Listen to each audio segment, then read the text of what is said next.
The men's 100 metres T44 round 1 heat 1, and just looking at the times here, you'd expect the favourite to be Johnny Peacock of Great Britain with a time of 10:85. He's in lane 7, and you'll know if he's doing well because the home crowd will go absolutely nuts.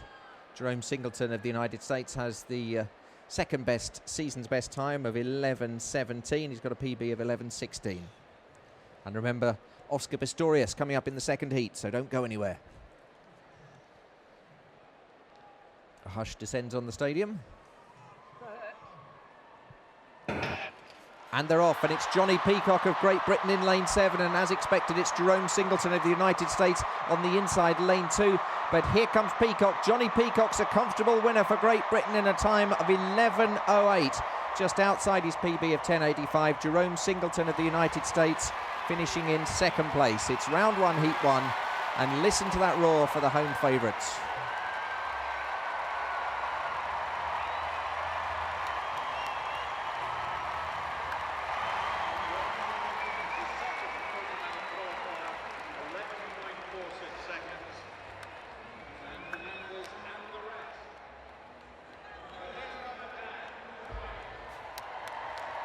So let's have a look at a replay here. Johnny Peacock getting away into his stride supremely well, and then Jerome Singleton of the United States, who got away to a great start. He probably had the best reaction time. Both of those two qualify. Oliveira of Brazil will have to wait and see. So Johnny Peacock qualifying in a time of 11:08. Jerome Singleton 11:46. And the fastest two from each of the 3 heats will go through, along with the 2 fastest losers. So 11:56 the time for Oliveira, which is the one that people who are going to come third in the other heats will be looking out for. He looks pretty happy about it. Also taking place out in the field at the moment, the women's javelin throw. Bring you action from that as it happens. And there's confirmation of the result. Johnny Peacock 11:08, Jerome Singleton 11:46, they qualify, and Oliveira of Brazil 11:56.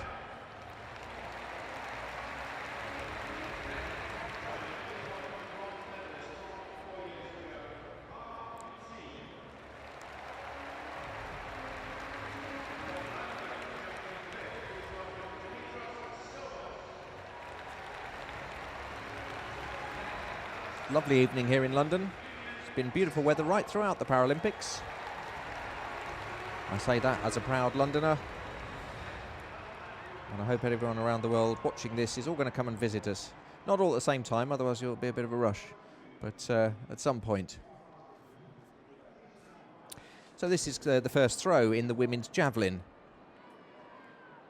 And it's Mika Milinkovic of Croatia. The seated javelin. The season's best is 14:95. You can see that's nearly up to the 15-metre mark.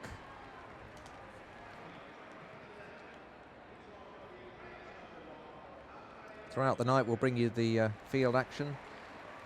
So 14.5. Now that gives her 610 points. And the reason we have a point system is because there's 2 different levels of impairment. In this, the F55 and the F54.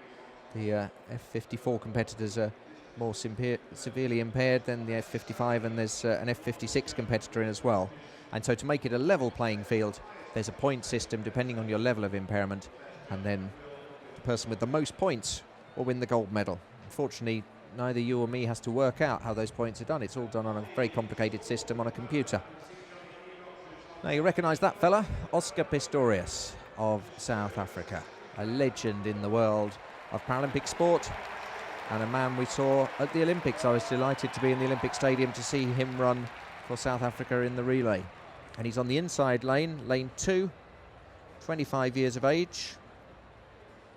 He's a T43, once again the classifications. T just means track, 43 means, 4 means it's a leg amputee, and the 3 means that both legs have been amputated. There'll be some people in this race that will have had just one leg amputated, and they're classed as a T44. So you can have the situations in these races where someone coming second could actually set a world record because they're a different class.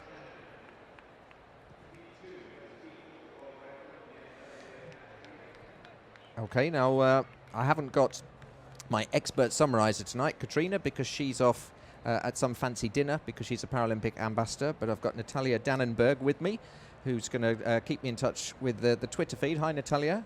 Hi, Jeremy. How are you doing? Very well indeed. What are people saying on Facebook and Twitter? Well, you've got a word of advice here from Judith in South Africa. No predictions, please. We know how that went the other night. I think I predicted Oscar to win, only because I'm such a big fan of Oscar Pistorius. I willed him to win. And then I think everyone on the commentary was just, you know, this Brazilian just came from nowhere with these massive long blades. But we've spoken all about that. Oscar wasn't very happy about it. Listen to the reception for Oscar Pistorius.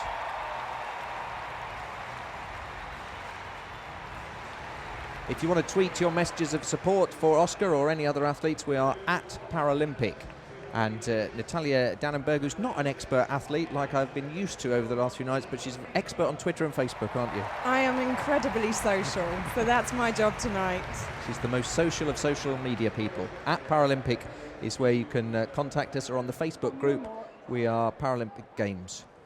And you can like that Facebook group.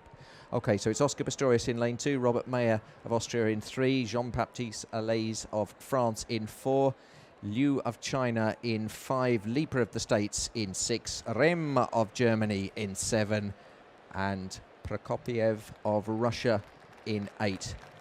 And we're expecting Lieper from the States has the best time over this distance. It's a bit short for Oscar. So the American in lane 6, Lieper is the one to look out for. And also Allaise of France in 4, Oscar in 2. And they're away. But it's the Chinese athlete who's away the quickest of all. That's Liu. But now Oscar Pistorius coming storming back. And here comes Lieper as well. Pistorius in the lead, Lieper second. They're the two that will qualify. Oscar Pistorius from South Africa and Blake Lieper from the United States. And we just saw Liu of China getting away quickly. But Oscar Pistorius always comes to his own in the second half of the race. Gives the thumbs up to the crowd. Enormously popular with audiences around the world, and particularly here in London, but he's qualified in a time of 11:18, just shaking hands with Blake Lieper, who's also qualified in a time of 11:34, and Liu of China has set a regional record, 11:84. Marcus Room of Germany, 11:92, Allaise of France, 12:11, Prokopiev of Russia, 12:21, that's a season's best for him, and Robert Mayer of Austria bringing up the field in a time of 12:61.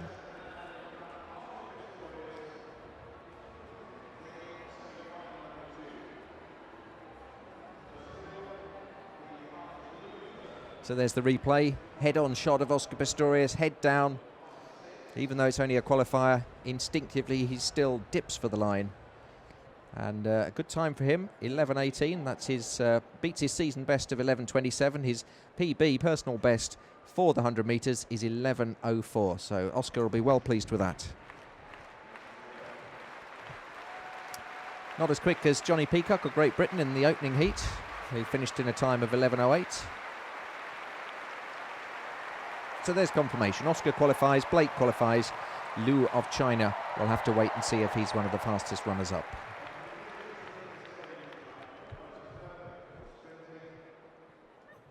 Yeah, and it's not just in the stadium that Oscar's been getting lots of support. All of the Twitter followers have been cheering him on, not just from South Africa, but all over the world. It seems that Oscar's really got the support of all Twitter fans. Go Oscar, great run. Excellent. I think everyone's delighted for Oscar because people felt that he was robbed in the race where he got silver, where the Brazilian with the giant blades came past, and I think a few people were disappointed in Oscar for having a moan about it at the time, because that's not really in the spirit of the Paralympics. But to be honest, when a journalist shoves a microphone under your nose and you've just lost out and you think to yourself that wasn't really fair, you can't really blame the fella. And he has apologised, and he's moving on, and he's let his blades do the talking.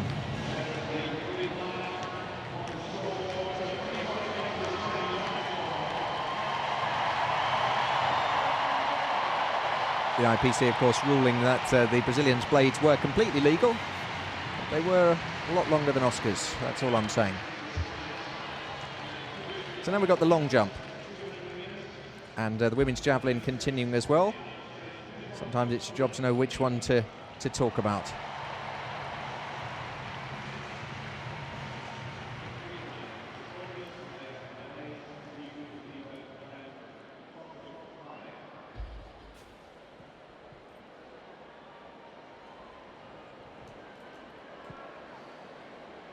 Natalia Dannenberg's alongside me, just laughing. What are people saying on Twitter? We've got a cracking one in here from Andrew Bradley. Roses are red, violets are blue. Run, Oscar, run, you biscuit. I don't even understand that. I don't either, but it's making me laugh. But he gets support from all around the world, Oscar Pistorius. Great to see him in the Olympics, and of course that's the reason why his blades are shorter, because he had to compete to the Olympic standard and then he couldn't change them for the Paralympics. But certainly that's put a smile to everyone's face in South Africa. I hope you're all enjoying the coverage of London 2012 here on Paralympic.org and on TV stations around the world. So we've got 3 heats of these men's 100 metres. We've already seen Johnny Peacock and Jerome Singleton qualify from Heat 1. Oscar Pistorius and Blake Leaper qualify from Heat 2. And now we've got Heat 3.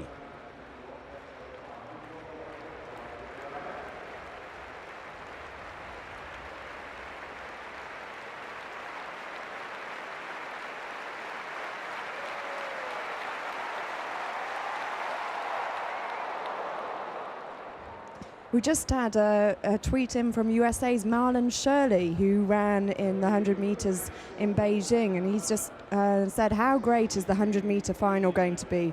Will there be 3 sub-11? Very well could be if the wind blows the right way. Well, it could be an incredible finish in the final. Absolutely. Just a reminder of the time so far. Johnny Peacock 11:08, Oscar Pistorius 11:18, but of course they're saving themselves. They could easily, both of those guys, go underneath 11. Blake Leaper as well could possibly go under 11. We'll have to wait and see.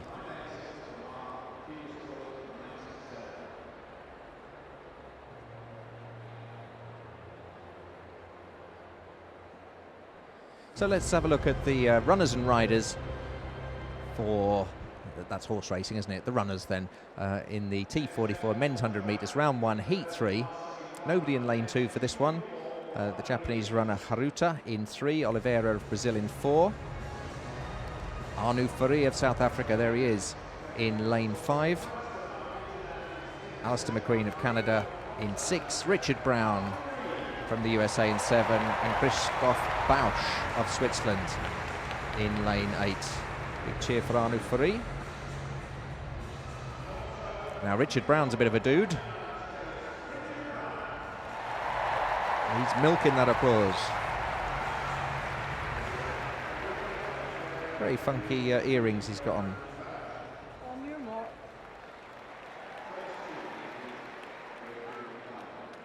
So here we go then. At Paralympic, if you want to tweet us or go to our Facebook group, which is Paralympic Games on facebook.com. And Natalia will read out the best of the messages while I keep an eye on what's happening on the track. So I think the fastest runner in the race should be Anu Fari. He's got a personal best of 11:09, which he ran earlier this season. Richard Brown of the USA as well, the funky dude that we saw waving to the crowd there, 11:16. Let's see how we go. Third heat away. Oh, and the Swiss competitor didn't go, and it's a false start, and you can see the annoyance on the face of everybody there. Now, I thought that was a clean start and the Swiss competitor was going to be disqualified, but he just didn't go. We'll have to wait and see what happens here. Was it a false start? Does anyone twitch? Keep an eye on everyone here. Well, they all go and he doesn't. I don't know why he doesn't, because I heard the gun very clearly, but they've decided to start again. What's going to happen? I can't think they can disqualify him for not going. But then, usually if it's quite clear if it's a false start, one person goes and everyone else stays. On this occasion, everyone went and one person stayed.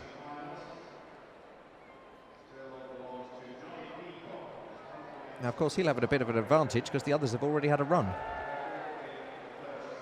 So while we wait for the start again, let's see. Natalia, have you got any more tweets coming in? We do indeed.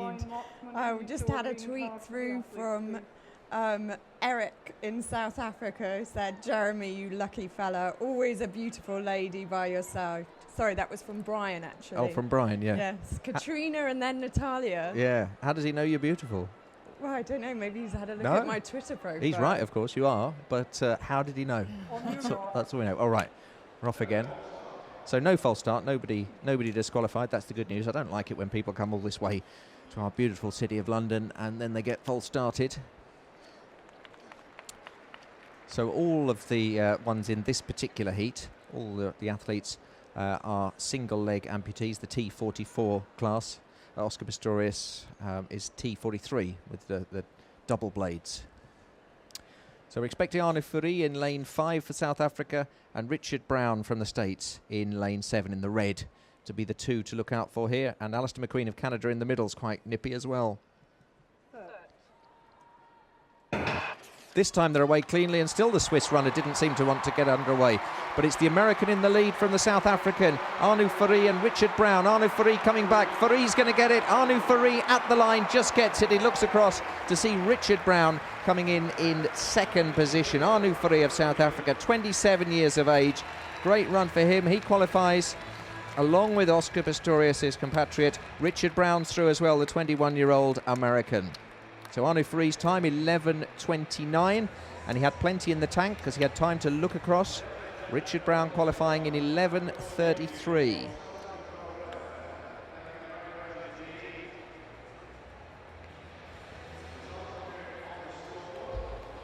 Alistair McQueen of Canada in a time of 12:02. I don't think that will be quick enough to get him through.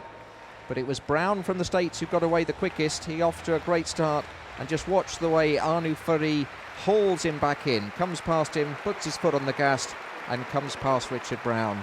It's Fourie at the line, and you could tell that he still had plenty left in him by the way he just effortlessly looks across. If we tried that, we'd fall over. But these top athletes have the ability to look one way while running another. Applauds the camera, sends a message to everyone watching back in South Africa. And there's confirmation of the results. And those folks back in South Africa are also on the Twitter sphere. And Quintin's just tweeted us to say, a while ago the Olympics was motivating, but must say the Paralympics show true willpower, respect. Absolutely. Yeah, I think we've all been inspired by what we've seen here. So those are the ones that will go through to the final. Johnny Peacock with the best time, 11:08. Oscar Pistorius, 11:18. Arnaud Fourie, 11:29.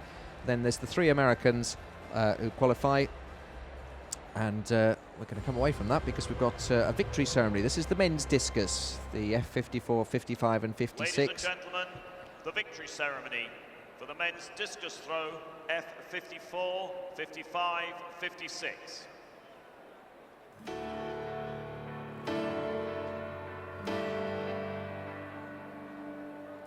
The medals will be presented by Sir Robin Wales, Mayor of Newham, who is accompanied by Mr. Charles Reid, Chair of the English Federation of Disability Sports. Now, usually on an athletics night, Katrina would be here and she would know all of the people presenting the medals and she would have had a meal with them. But just as the Iranians being introduced. But can I just say tonight, Sir Robin Wales, the Mayor of Newham, I know him personally. Do you really? He's a West Ham United fan like me, and I've spoken to Robin many times. He's a splendid fellow, Mayor of the local London Borough of Newham. There he is. It's just a pity Katrina's not here, because every night she's been saying, oh, I had breakfast with them, oh, I was at a function with them the other night, and the one time I know somebody, she's off at a function. She's doing some awards thing. She's a Paralympic ambassador. I haven't had dinner with any of them. Sorry, I can't help you there. At Paralympic, if you want to tweet Natalia, and facebook.com, go to the Paralympic Games group. And we're going to show you all the medal ceremonies that are taking place. Ladies and gentlemen, the silver medalist representing Serbia, Drazenko Mitrovic.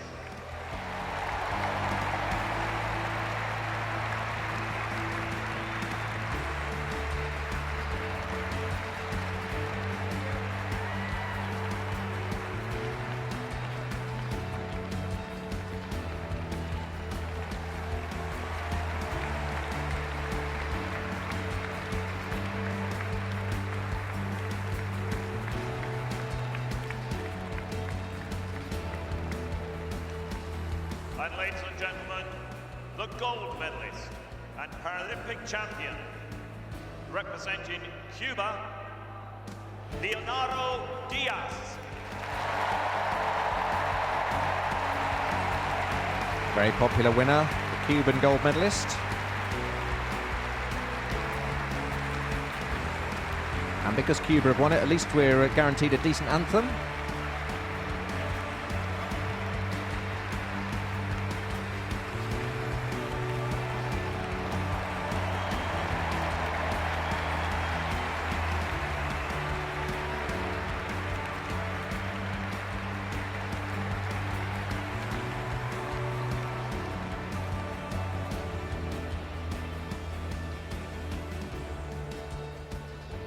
On the last night of the games, we're going to have a karaoke night where we sing along to the anthems, but that's still to come. Here's the Cuban anthem. Of Cuba.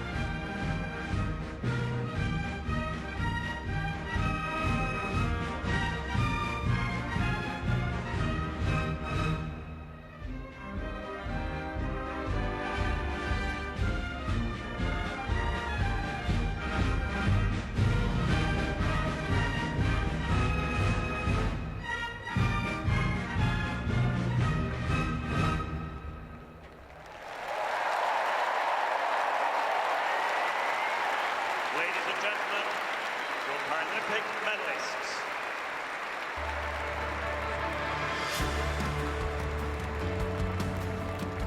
So the Cuban anthem, what did you make of that, Natalia? I thought it was quite jolly, wasn't it? It was quite jolly. It makes a change to Russia and China anyway, doesn't it? Oh, well, I like Russia.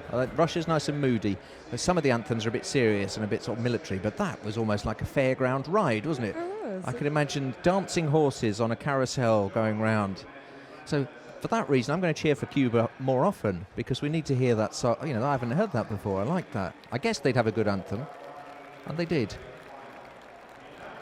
What are people saying on Twitter and Facebook? Anything that you can read out, or are they just just bad things? No, they've been saying a lot of nice things. Someone said the girl was better than the dude.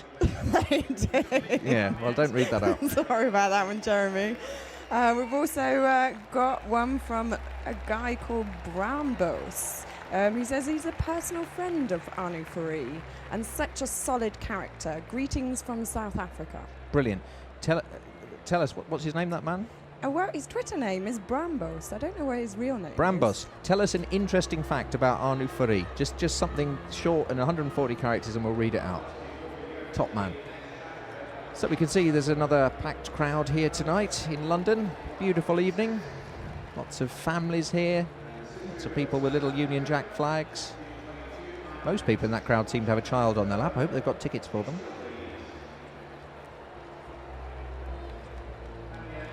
And in the centre of the field, we've got the javelin taking place and the long jump.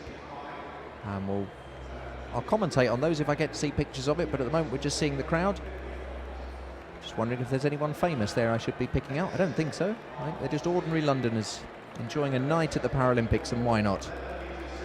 You're listening to me, Jeremy Nicholas. Natalia Dannenberg is alongside me. And at Paralympic is our Twitter handle. Kept calling it a dress, but apparently it's a handle. It is a handle. It is a handle, yeah, we've got a handle. Get a handle on that, Jeremy. I know, yeah. My personal handle is Jeremy_Nicholas, but we can't monitor that as well, so don't even bother with that. So I wonder what fancy function Katrina's gone to as a Paralympic ambassador. Send your fan mail to at Paralympic and send the hate mail to Jeremy. Yeah, For the men's absolutely. shot put, F32-33. It's the men's shot put ceremony now. The medals this evening will be presented by Sir Robin Wales, Mayor of Newark. Personal friend who's of mine. Accompanied by Mr. James Bully, Locock Director of Venues. Next time we have a picture with not much going on with a crowd, remind me to tell you a story about Sir Robin Wales. medalist representing Algeria, Munir Bakiri.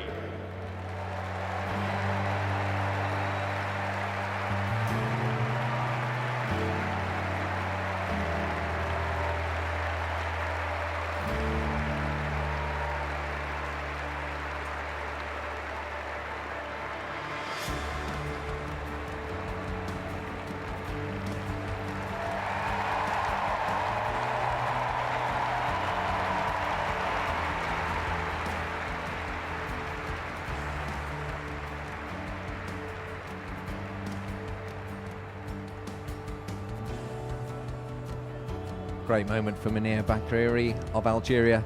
Bronze Ladies in the and men's shot gentlemen, put. The silver medalist, also representing Algeria, Karim Bettina. It's a good night for Algeria in the shot put.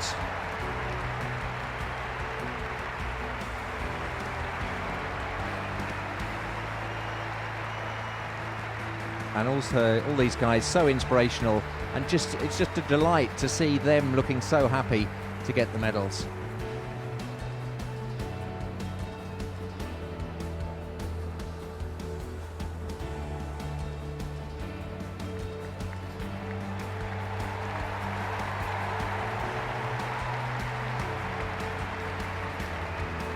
Ladies and gentlemen, boys and girls, the gold medalist and Paralympic champion, also representing Algeria, Kamel Kajena.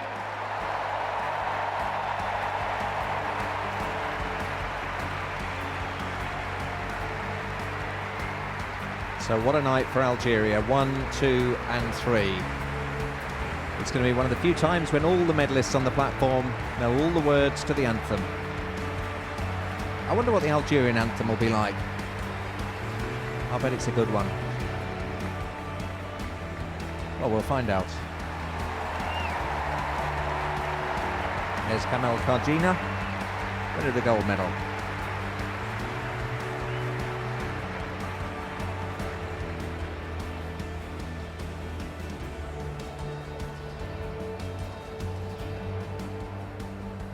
Ladies and gentlemen, boys and girls, as is customary, will those who are able please stand for the national anthem of Algeria.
Gentlemen, boys and girls, your Paralympic medalists. And this is the first time in 2012 we've had one country get gold, silver and bronze in the track and field. Well, you heard the announcer there saying first time it's a clean sweep, gold, silver and bronze. And there they are. Kajena, Bettina and Bakiri of Algeria in the men's shot put. And as you can see, some of these guys need a helper to get them out on onto the stage. But fantastic how proud they are of their achievements, and I'm sure they're getting a great reception back in Algeria. And the anthem was quite nice, wasn't it? Jaunty. Yeah, I quite enjoyed that. It sort of got you in the stomach. Absolutely. His gotcha of Russia in the long jump.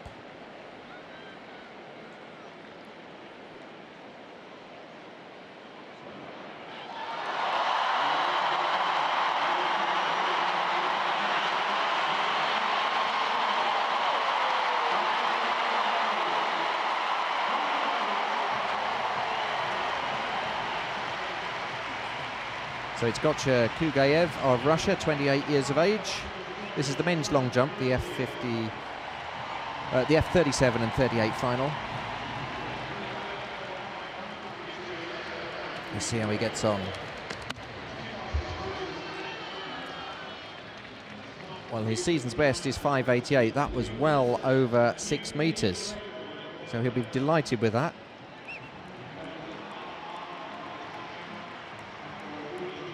His season's best 5:88, his personal best 5:92.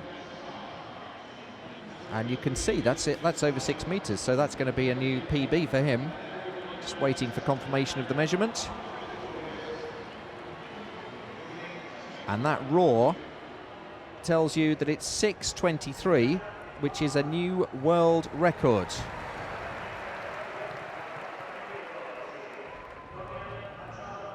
New world record for Kugayev of Russia, 28 years of age. He goes into the lead in the long jump, ahead of Andrea Daliev of South Africa and Dion Bass of South Africa, 21-year-old, in third place. Hopefully we'll see a little bit more of the long jump, but I can't control which action we see. And as always in athletics, the track seems to be the king, and the poor old field athletes have to take what they can get. So next is the men's 800 metres, the T12 final. You can see the world record there, held by Zhu of Tunisia, and it's the Paralympic record as well at a Paralympic Games.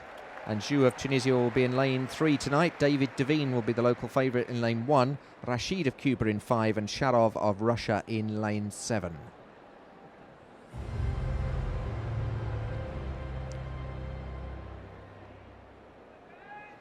So 800 metres, 2 laps of the track. And I'll keep quiet and let you hear the cheer for the home favourite, David Devine.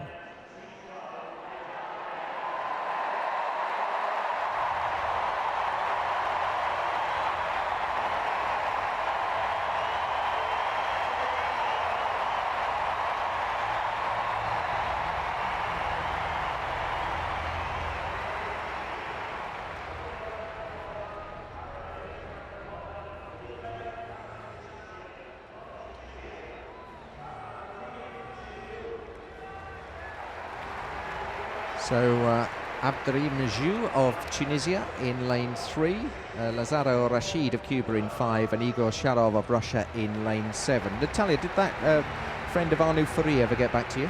Yeah, he did. Brahm from South Africa. He says that he actually runs a foundation with Arnu Furi, donating prosthetic limbs for athletes. Brilliant, great work. So well done, delighted to give that a mention.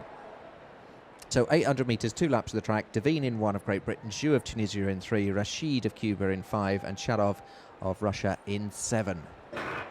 And this is a final. Medals are on offer. And once again, a packed Olympic stadium here for the Paralympic Games 800 metres final. David Devine on the inside.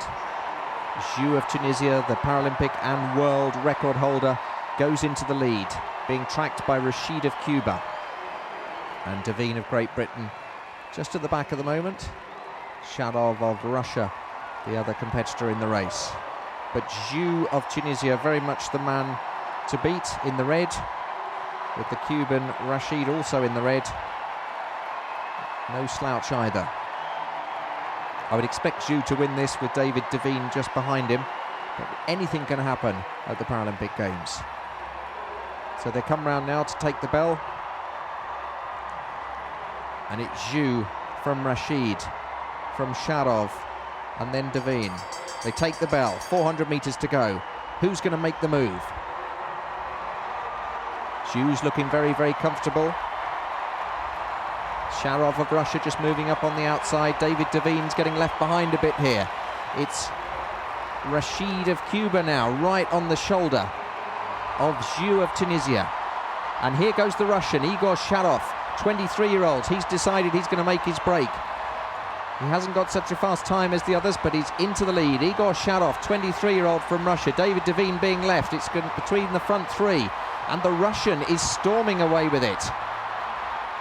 Zhu of Tunisia still, though, the favourite, I would think, to come back at him. The Cuban's puffing a bit, and it's going to be between these two. The Russian in the lead, then it's the Tunisian, and here comes Zhu, the world record holder and Paralympic record holder. Can he get past? Here comes Zhu of Tunisia, just at the line. He just gets it ahead of the Russian, and as expected, Abdurrahim Zhu of Tunisia, 26 years of age, takes the title in the 800 metres, the T12 final. He's the gold medalist. The Russian Sharov for a while looked like he was going to get it, but he's finished second, and Zhu's winning time 1:56.42. In second place, Igor Sharov of Russia, 1:56.65.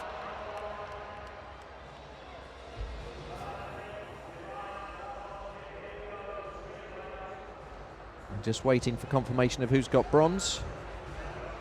But David Devine of Great Britain will be disappointed with his run there. He had a fast season's best time, but he couldn't convert that into a medal on the track. Still confirmation not coming through of who got the bronze. So sometimes that means someone went out the lane. It is David Devine. They've had a look at the photo, and it's Devine who's got it. He's got the bronze medal, 1:58.72. I think they were just having to look at the photo to separate him from the Cuban. And Lazaro Rashid finishing in 1:58.76, so just 0.04 between those. Tunisia, Russia, Great Britain and Cuba is the winning order.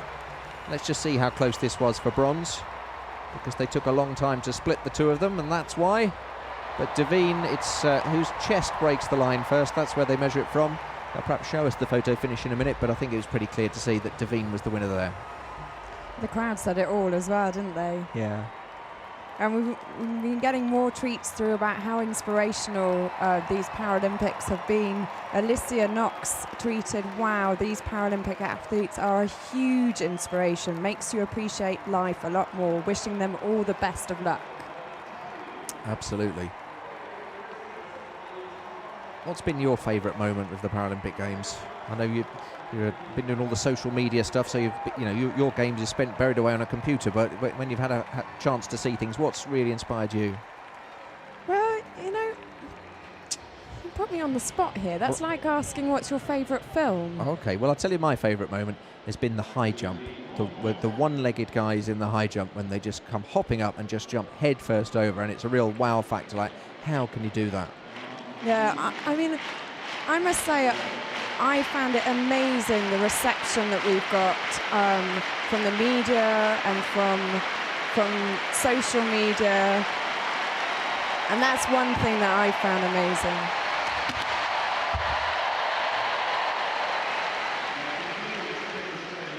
Yes, it has certainly been the games where social media has taken over. It's been very much the Twitter games, because obviously everyone's more into Facebook and Twitter than they were in Beijing, and so a great message being spread around the world. This is Yuxi Ma of China, 33 years of age, in the long jump. It was lying in fourth, and that's a jump of 5:98, which is his season's best and gives him 986 points. So he's in fourth place. It's still Kugayev of Russia in the lead. Daliev of South Africa in second. Base of South Africa in third. And once again, we're back on the track. This is another final, 800 metres. T53, so this is a wheelchair category. And you'll recognise some of the names here from other events we've seen across the week. Yu of Korea in lane 2. U2, you could say. Brent Lakatos of Canada in 3. Coleman of Australia in 4. Seaman of the States in 5. George of the USA in 6. Hiramishi of Japan in 7. Lee of China in 8. And Fairbank of France in 9. And just looking at the season's bests, you'd say that George of the States in lane 6 would be the one to watch. And also a decent time from Seaman of the States in lane 5. But Yu of Korea just being introduced to the crowd. This is Lakatos of Canada. Saw him the other night. Very good competitor. Richard Coleman from Australia. Nice smile from him.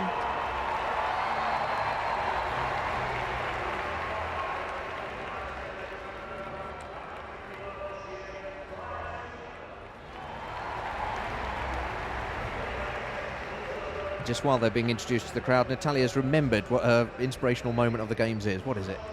Well, you know, it actually happened off the track, but we've given 50 athletes mobile phones to do video blogs, and there's been some incredible stuff coming out on our YouTube channel, behind the scenes stuff. And I think the most inspirational one was Ireland's Michael McKillop, talking about his disability and how it was overcome. And it's an incredible personal story. Did you know when he was a young kid, he actually walked on tiptoes? And now he's the world record holder and gold medalist. And he got the medal from his mum. Yeah, His mum was something to do with Procter & Gamble, I think, or one of the sponsors. And it was his mum that presented him with the medal. Right, we'll have this race, and I'll give you details of where you can watch that YouTube film as well as this race goes on. So off they go. And it's Seaman in lane 5 and George in lane 6, both from the United States, who are away extremely quickly. George, 28 years of age, in the red for the United States, going very, very well indeed, and his compatriot Seaman inside him going well. The Australian Coleman in the yellow, he's going well as well. But it's the two Americans and the Australian at the moment. The Americans both in red, the Australian, as you'd expect, in yellow and green. And it's the one with number 6 on his head at the moment, Joshua George, who goes into the lead, being tracked by Richard Coleman of Australia. Once again, 800 metres, 2 laps of the track. And it's America, then Australia, then America again. And Lakatos of Canada's now come in between the two Americans in the black and white. Joshua George leading as they take the bell.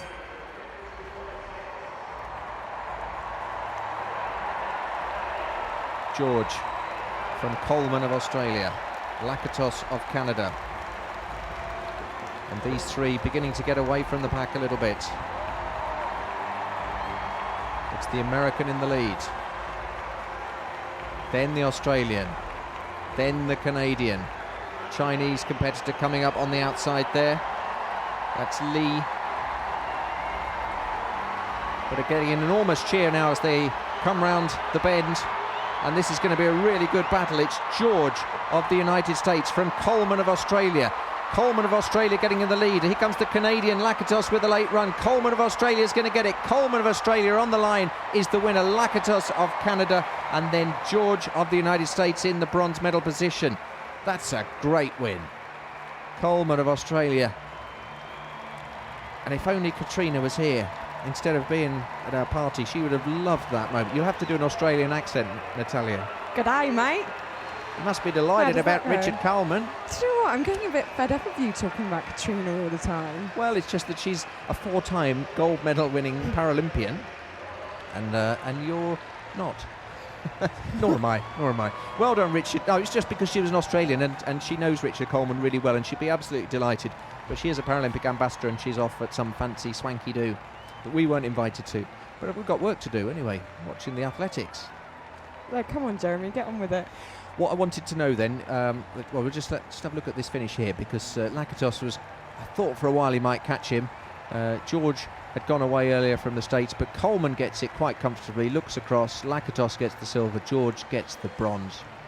Look at the power in his arms. That's a great shot. Hope you're enjoying these pictures all around the world.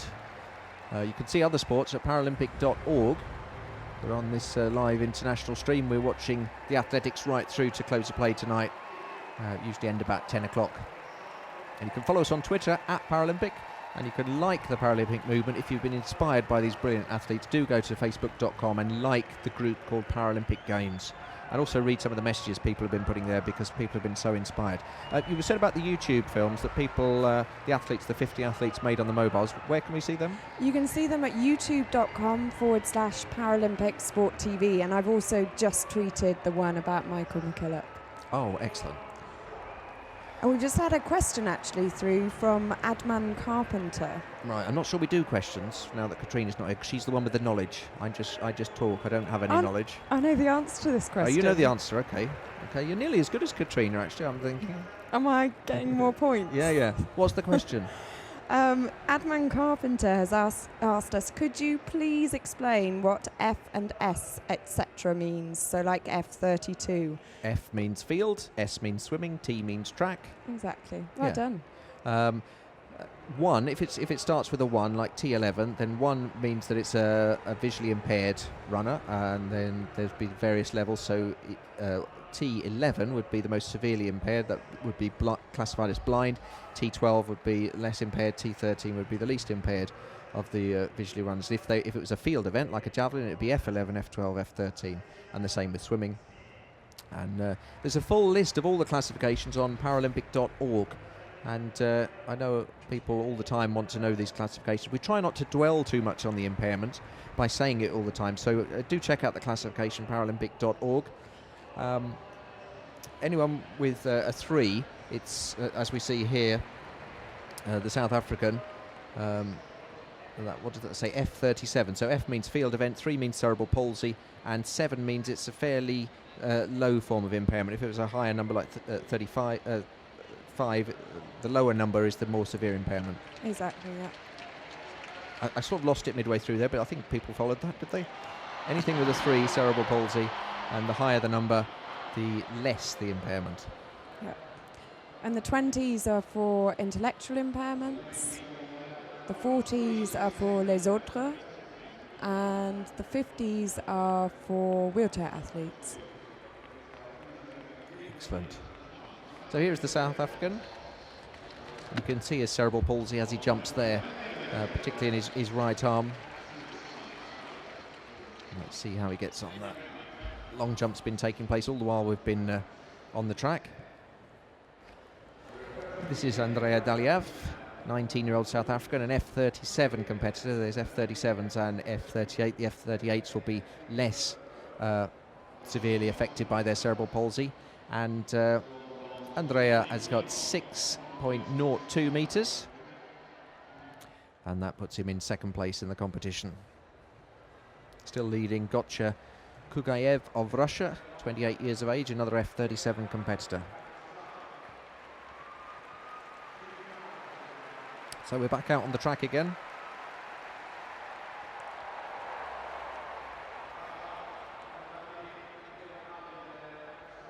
You can see the Paralympic flame burning proudly in this stadium. It's a beautiful flame, but there has been criticism that not everyone at the Paralympics can see it because it's in the Olympic Stadium rather than in the Olympic Park. And I tend to agree with that. I think when you come to the Games, it's nice to see the flame. And I was at the seven-a-side football yesterday, and today I was at the wheelchair rugby, and you can't see the flame from those events. So it's the men's 400 T54 category.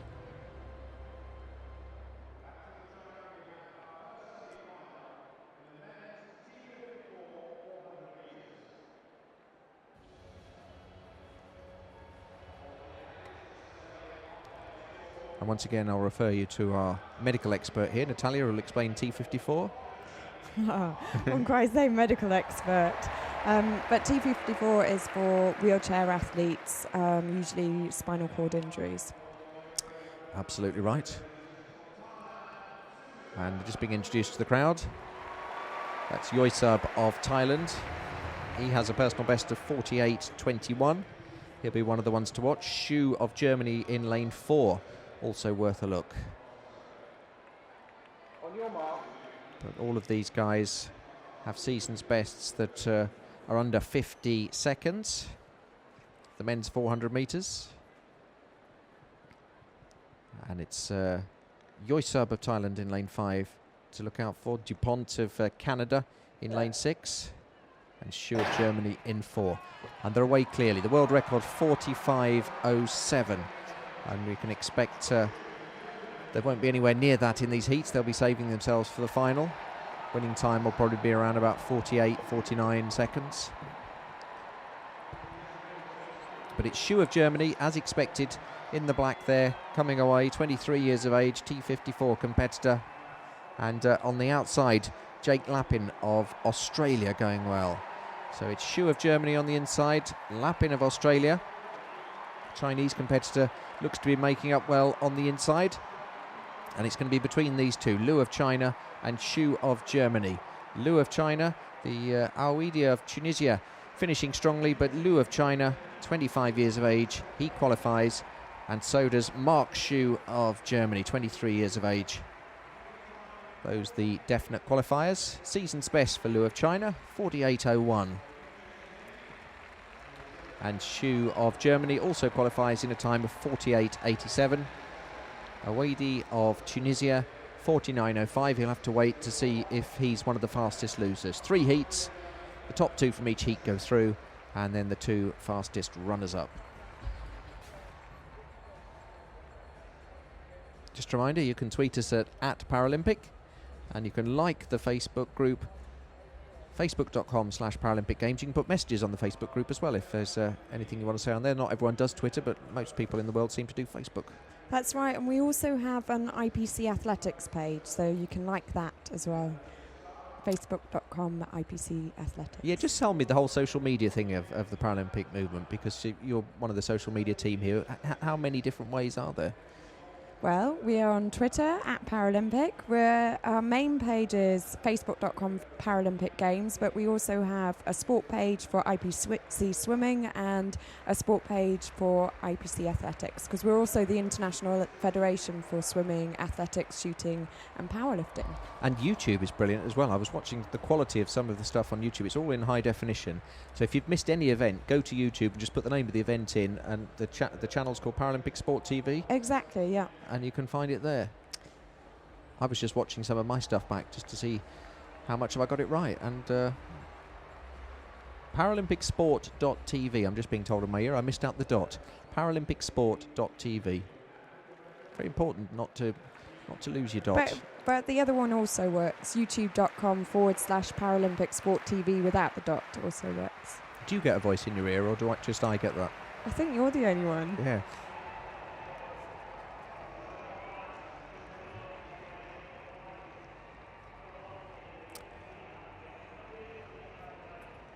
Okay, I'm getting voices in my ear again. And it's ParalympicSport.tv, which will take you by default to the YouTube.com where Paralympic Sport TV is the channel. So yeah, put the dot in, and that's great stuff.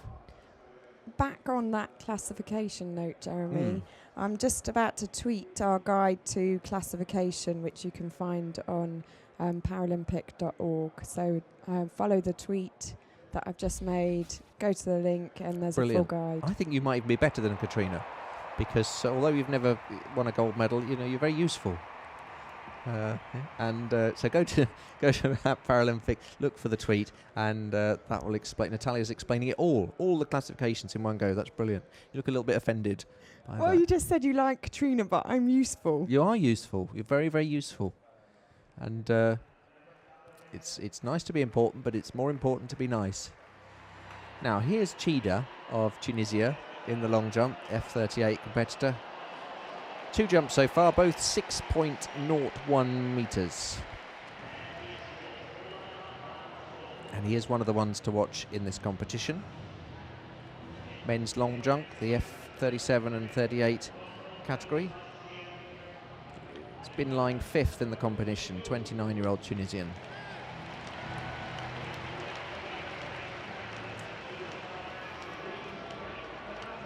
I haven't had a medal ceremony for a while. I missed the anthems. So Mohamed Farhed Chida of Tunisia, taking his time, waiting for the crowd noise. And here he goes. First 2 jumps, 6.01. That looked about the same, maybe just a little bit longer. Very consistent jumper. Both of his opening jumps just lightly over the 6 metre mark, 6.01 on both occasions. He's a long way behind the board there. You see that white board, they can jump from that as long as they don't touch the plasticine right at the end of it. But he was back even from the white board.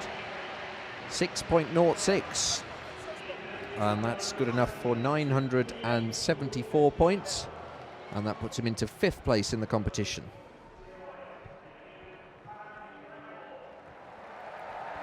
We'll be back out on the track now for the second heat of the men's 400 metres.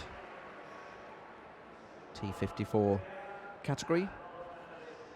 We saw Liu of China and Xu of Germany qualify from the first heat. And here's the runners and riders for the second heat. Tati of Finland in lane 2. Q of China in 3. Tom of Canada in 4. Wiegel of the Netherlands in 5. Sanchez Nava of Mexico in 6. Konyen of Thailand in 7. And Bird of the United States in 8. Just looking at their season's best. Tom of Canada 47.20. That's the fastest. In lane 4, and Wiegel of the Netherlands 47.53. And Bird of the United States 47.96. All the rest have season's best times over 48 seconds. Just being introduced to the crowd, there's Tati of Finland. Konyen of China. Of Thailand, sorry, Konyen of Thailand. I was slightly confused because I thought we were going to go in lane order 2 and 3, but the camera went straight from lane 2 to lane 7, which is what they do. So obviously whoever's on the camera, they think they're the ones to watch. Tati and Konyen, although I would disagree. I think qualifiers are going to come from the middle 2 lanes, lane 4 Tom of Canada and Wiegel of the Netherlands in lane 5. But if you've been watching our coverage across the week, you know I'm often wrong. You've already been warned against making predictions, Jeremy. I know, but that was from South Africa. These are Canadian and Dutch people. I can upset everyone once, but not more than once. So here we go, the men's 400 metres, T54, round 1, heat 2. And I think Tom and Wiegel from Canada and the Netherlands in lanes 4 and 5 are the ones to watch. The TV director seems to think Tati of Finland and Bird of the USA. Let's see who gets away quickly. World record time is 45.07.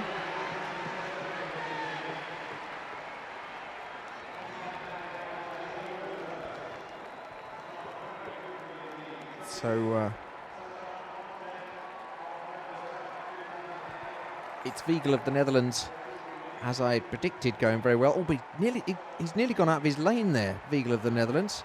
Konyen of Thailand is going extremely well. It's Konyen of Thailand in lane 7. And Wiegel of the Netherlands in the orange, who, well, I hope he doesn't get disqualified, because it was touch and go as to whether he went out of his lane there. But Q of China and Tom of Canada. And it's the Thai athlete who's going to get it. Konyen of Thailand gets it. And Wiegel of the Netherlands will also qualify. But I just have a slight doubt about him. He looked a little bit wobbly, as though he may have touched the line. As long as he doesn't go over the line, he's all right. But confirmation that Konyen, Saishon Konyen of Thailand qualifies in 47.87. And Kenny van Wiegel of the Netherlands, 31 years of age, also qualifies in 48.06. And Yan Feng Qiu of China, 24 years of age, with a personal best 48.28. And that might well be fast enough to qualify as the fastest loser. Konyen of Thailand coming through extremely well there. And Wiegel of the Netherlands, as long as he doesn't get any kind of disqualification for going out of his lane. And we can see it was quite a race for third place, but Q of China just getting it ahead of Tati of Finland. Came very well in the latter stages in the blue down the inside.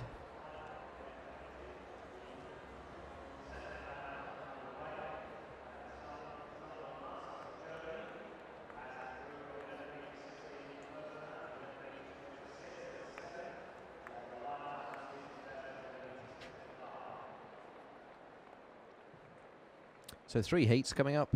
We've just had the second heat, 4 qualifiers so far. We'll get 2 more from the next heat and then the 2 fastest losers. Here's confirmation of the qualifiers. Xu of Germany, Koisub of Thailand.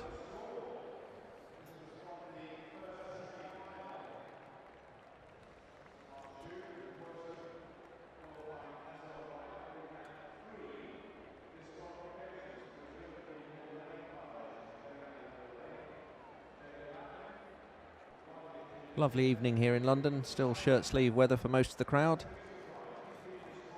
And again, you can see it's sold out again, as the Olympic Stadium has been every occasion that we've had athletics on. It's been sold out. First time Paralympic Games have sold out. And London's really put on a great show, and it seems like the whole of the city and indeed the country has embraced these Paralympic Games. I think the Olympic Games was such a great success and tickets were so hard to get that the Paralympic Games had already sold really well, but those few tickets that were remaining afterwards, people just snapped up, wanting just to keep the party going a bit longer. We've had a great party in London all through the summer. We had the Jubilee, celebrating 60 years of Queen Elizabeth on the throne. Then we had the Olympics. Now we've got the Paralympics. And I don't honestly know what I'm going to do when it finishes. Let's see what Natalia's going to do. I'm going back to the office and then I'm going on holiday. Oh, fair enough. Yeah. It'll be a shame, though, when it's all over, won't it? It will. It's gone unbelievably quickly this week.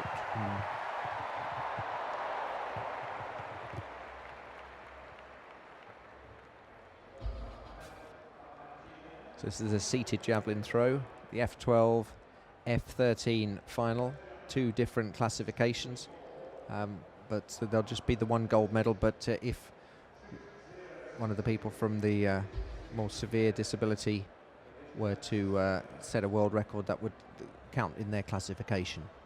So Yang, 17.76 of China. That's better than his first throw, and he goes, or remains in the lead, but goes further ahead.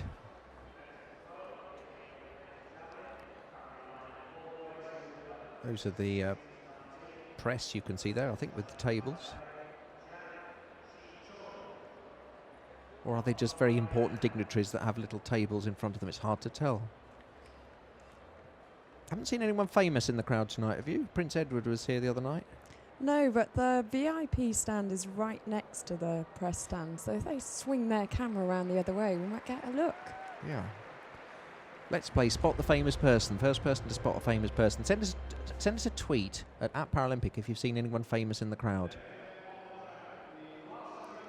Trouble is, famous people now, they're not as famous, are they? If it's a movie star or a sports star, I'll know who they are. But if it's someone off reality television, or someone that's won the X Factor or Pop Idol or something, I won't know who they are. I know who that is. It's Marcel Hug of Switzerland, and he's quite a character, and he has the shiniest helmet on the track. Look at that. You can even see the cameraman in the top. Look at the... No, you're not even looking, Natalia. Look, up here, look. You see the cameraman in his helmet. Nice. Extraordinary. See, when I commentate with Katrina, she's looking all the time. You're doing all your social media, aren't you? I know I'm that's what... getting social. Yeah, I know. That's what you have to do. And I've hauled you out the office to so just come here and just... So I've got someone to bounce off. And you're still having to do... Because Jeremy's boring on his own. I'm boring on my own. I am boring on my own. I'll admit that. So I always have to have someone to talk to. So it's heat 3. Colin Matheson of Canada in lane 2 is one to look out for. Marcel Hug of Switzerland, obviously, we pointed out, with the very shiny helmet in lane 4. I would expect him to qualify. Valadares of Venezuela, also someone to look out for. But we can see the Swiss competitor in the red in lane 4, Marcel Hug, going extremely well. But Zhang of China in lane 7 also going well. He's passed the Australian Nicholson already. In the lead, I would say at the moment, is Zhang of China. Always hard to tell with the bend. But Marcel Hug of Switzerland won't be using too much energy here. But just make sure that he gets second. He won't worry too much about winning. It's Zhang of China and Hug of Switzerland, and it's pretty clean cut, this one. Those two easily going to qualify. Zhang of China is going to cross the line first. Hug of Switzerland very comfortably in second place, and they're all saving their energy for the final. Winning time 48.71. Lixan Zhang of China, 29 years of age. His personal best is 47.36. His time tonight, a season best, 48.72. The T54 men's 400 metres, competitors with spinal injuries. Marcel Hug qualifying in a time of 48.87. Next, Vadani of the United Arab Emirates, Valadares of Venezuela, Nicholson of Australia, Matheson of Canada, and Cervantes Garcia of Mexico.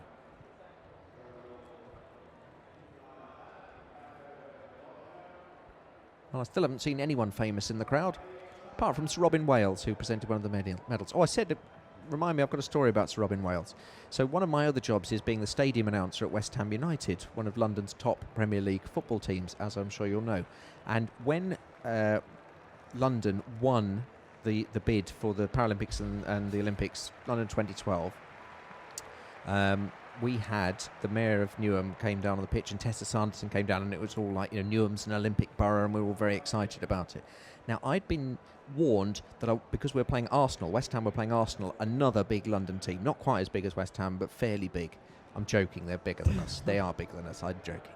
And I'm told, as the stadium announcer, not to say anything that's going to inflame the crowd. We don't want any kind of a riot going on. So I can't say anything controversial. And the previous time when we played Arsenal, I kept playing lots of English songs as a bit of a joke about the fact, let me just tell you that Tati has qualified as a fastest luder, and so has Bird. Because Arsenal have lots of French players, and at the time they did. And so I kept being very sort of pro-English, because we had lots of English players, so I kept saying it was England against France, and I was told I can't do that, it might be a riot. So I was on my best behaviour the next time we played them. You were on your best behaviour? I was on my best behaviour. So Robin Wales, the mayor of Newham, came down on the pitch, and he was all excited about London beating Paris to the Olympics and Paralympics, and he said, we've beaten Paris, we've beaten the French, and we'll beat them again today, when we were playing Arsenal. And I said, how come he's allowed to do that? And apparently it's because he's the mayor, and I'm not. And another South African coming up here. Dion Bass. Very nice chap, I've met him. Have you? Yeah, he came to the test event. Oh, okay. He looks like a kid, doesn't he? But he's doing very well in the competition. Both the South Africans jumping extremely well. He's in second place, 21 years of age, Dion Bass. And off he goes.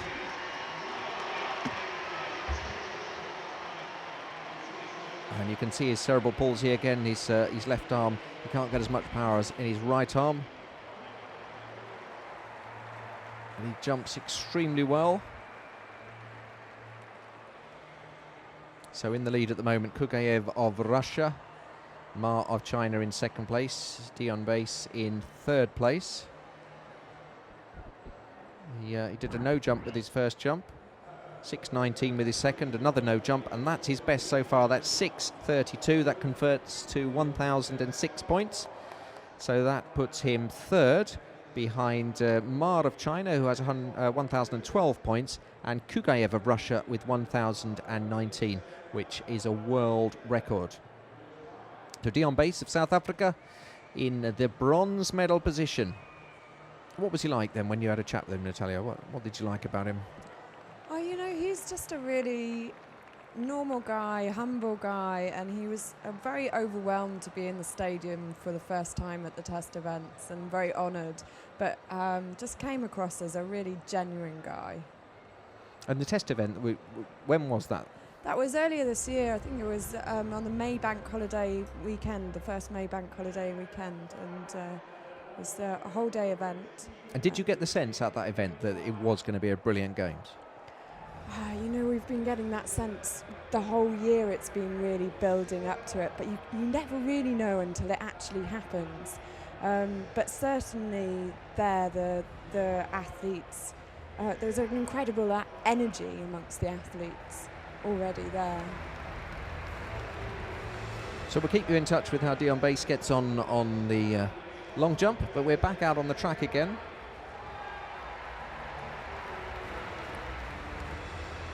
I'm guessing this is the women's 800 metres, the T53 final. I'm pretty confident it is. That's Shirley Riley. She is an 800 metre athlete, so that will be right. I took a bit of a flyer on that. I've lost my place in the running order. And that's the trouble with, you go away to the long jump, then you come back to the track and you've missed the captions. But there we are. There's Angela Ballard of Australia.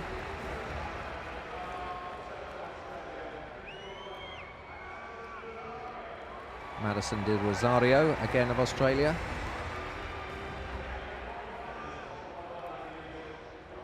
You can see the various different ways they have of protecting their fingers get better grip when they're pushing the wheels.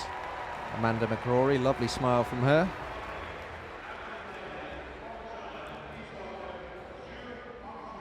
Zhu Hongzhan of China. Some of the competitors like it when the camera's on them and they go, give us a nice wave, and some you can tell are in the zone and they'd rather not have to be bothered with looking at the camera. So this is 800 metres, the T53 final for competitors with spinal injuries. And it's 2 laps of the track. Zhu of China, who we saw in the zone in the outside lane, one of the quickest away, and Huang of China in the inside lane, also going very well, as is Angela Ballard of Australia.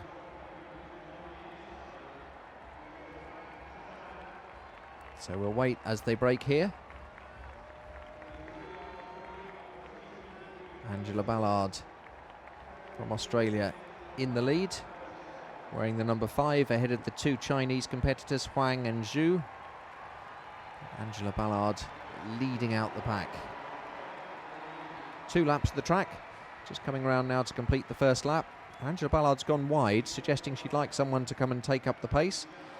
Both the Chinese competitors decline the offer. Kind as it was, Shirley Riley of the States is coming up. Perhaps she was the one that smiled to the camera. And now both Chinese competitors have gone past. Angela Ballard moving out to let them past. Perhaps she wants to try and slipstream a bit. So the 2 Chinese competitors, 1 and 2. Shirley Riley of the States in 3, Angela Ballard of Australia in 4. Zhu of China from Huang of China. Then it's the American, Riley, and then Ballard of Australia. Coming round here, it looks like it could be between these 3. The 2 Chinese girls and the American are dropping the Australian now, and it's the 2 Chinese girls. Are they going to qualify 1 and 2? But here comes Shirley Riley of the States, catching up big time. Is she going to get there? No, it's a China 1 and 2. Thought I'd said that slightly too early, but no. It's China 1 and 2. Zhu and Huang both qualify. Riley of the States will have to wait and see. And Natalia's absolutely bursting to say something here. You've been getting into trouble, Jeremy. What have I done now? Well, people think you're being mean to me. Oh, am I? No, I'm not. I'm just chatting. So, do you work for the Paralympic movement throughout the year? Yeah. I live in Bonn and work for the IPC at the IPC's headquarters. Bonn in Germany? In Germany, yes. But you are English? I am English, with a German surname. Ah. It gets confusing. Yes. Oh, good. Well, I didn't mean to be mean to you. I hope I'm not being. That's all right. I didn't take offence. No. Stop reading out nice things about you. Read out some nice stuff about me. At Paralympic is our Twitter feed. Facebook.com all Paralympic of these Games. ones are all about you being mean to me, Jeremy. Well, that's just people not understanding the English sense of humour. There's a great sense of humour about the whole games. No one's mean to anyone at the Paralympics. It's just a great, big, lovely family. It's all right. If you get really mean, I'll start fighting back. Good. So Zhu of China qualifying in a time of 1:52.85. Huang of China 1:53.10. And Jessica Galley of the United States 1:53.12. Yes, Shirley Riley actually finished 6th. I got my Americans confused there. Jessica Galley it was who came through. But I'm not sure that her time will be fast enough to get through to the final. It'll be the 2 Chinese women that get through, Zhu of China, Huang of China. And Jessica Galley getting 3rd, and she has the anxious wait to see if she'll qualify.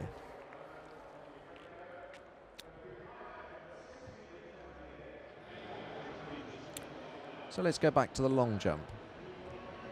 This is the guy lying 3rd at the moment. Ma Yuxi of China. He's been swapping places with Dion Bass of South Africa. Kugaev's been leading the way, and the Chinese competitor and the South African competitor have been swapping places.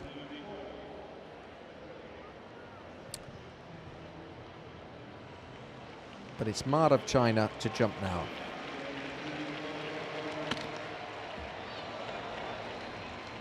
He's over the 6 metre mark. His first jump was 5.98, then he had a no jump, then 6.10. And that one looked around about 6.10, if not just a bit longer. It's definitely legal, he'll get the white flag. Yeah, that's just a bit over 6 metres, so that should push him ahead of the South African again, I think. Yeah, he's in second place with a 6.17, and that gives him 1,012 points. I've just trawled through hundreds of tweets, Jeremy, and I finally found one that's nice about you. Excellent. Leonora Van Ziel from Namibia says, Jeremy, I love the way you commentate. Thank you very much. Well, hopefully I think the message we're trying to get across is that it's a fun, friendly games. Obviously it's deadly serious as well, but such an inspiration, all these athletes, and there's so much laughter in the Paralympic Village. When you walk around the site, everyone's happy, everyone's friendly, and hopefully we're conveying that on Paralympic.org and also on the live stream on lots of TV stations throughout the world. That's right, it's a fantastic vibe here in the park. So why are the headquarters of the Paralympic Movement in Bonn? Well, I think 10 years ago, or maybe a little bit longer, I think it was in 2000, before my time, several cities put a bid out, and Bonn gave the best bid, because it used to be the former capital of Germany. So they had lots of, when the capital moved back to Berlin, they had lots of empty office space, and they invited us to fill it. Excellent. Longer answer than I needed, because we're back on the track. Oh, I've just been mean again.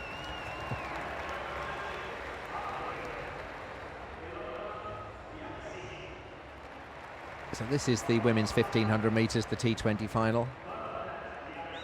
And we've seen the competitors just being introduced. From Poland in lane 1, Niewidzial. Mielok of Poland in 2. Biaksi of Hungary in 3. Biaksi also of Hungary in 4. They're Ilona Biaksi and Bernadette Biaksi. Naili of Tunisia and Makita of Japan in lane 6. So this is a difficult one to commentate on, because we've got a couple of Biaksis and a Polish competitor called Niewidzial, which I'm going to struggle with. Might just call her Barbara. And she goes into the lead, so I'll have to say Barbara Niewidzial. I'm just going to say Barbara, I can't say that. From Poland into the lead. She's the one with 1307 on her shirt. And then there's the two Biaksis, Ilona Biaksi and Bernadette Biaksi in the white with the green shorts from Hungary. And Makita of Japan in just moving into the front now from the outside position. I'll be happy if she does well. I can say Makita. Sayaka Makita of Japan in the lead. Then it's Barbara Niewidzial of Poland, 31 years of age. And the two Hungarians, like peas in a pod, a couple of sisters, Ilona Biaksi and Bernadette Biaksi.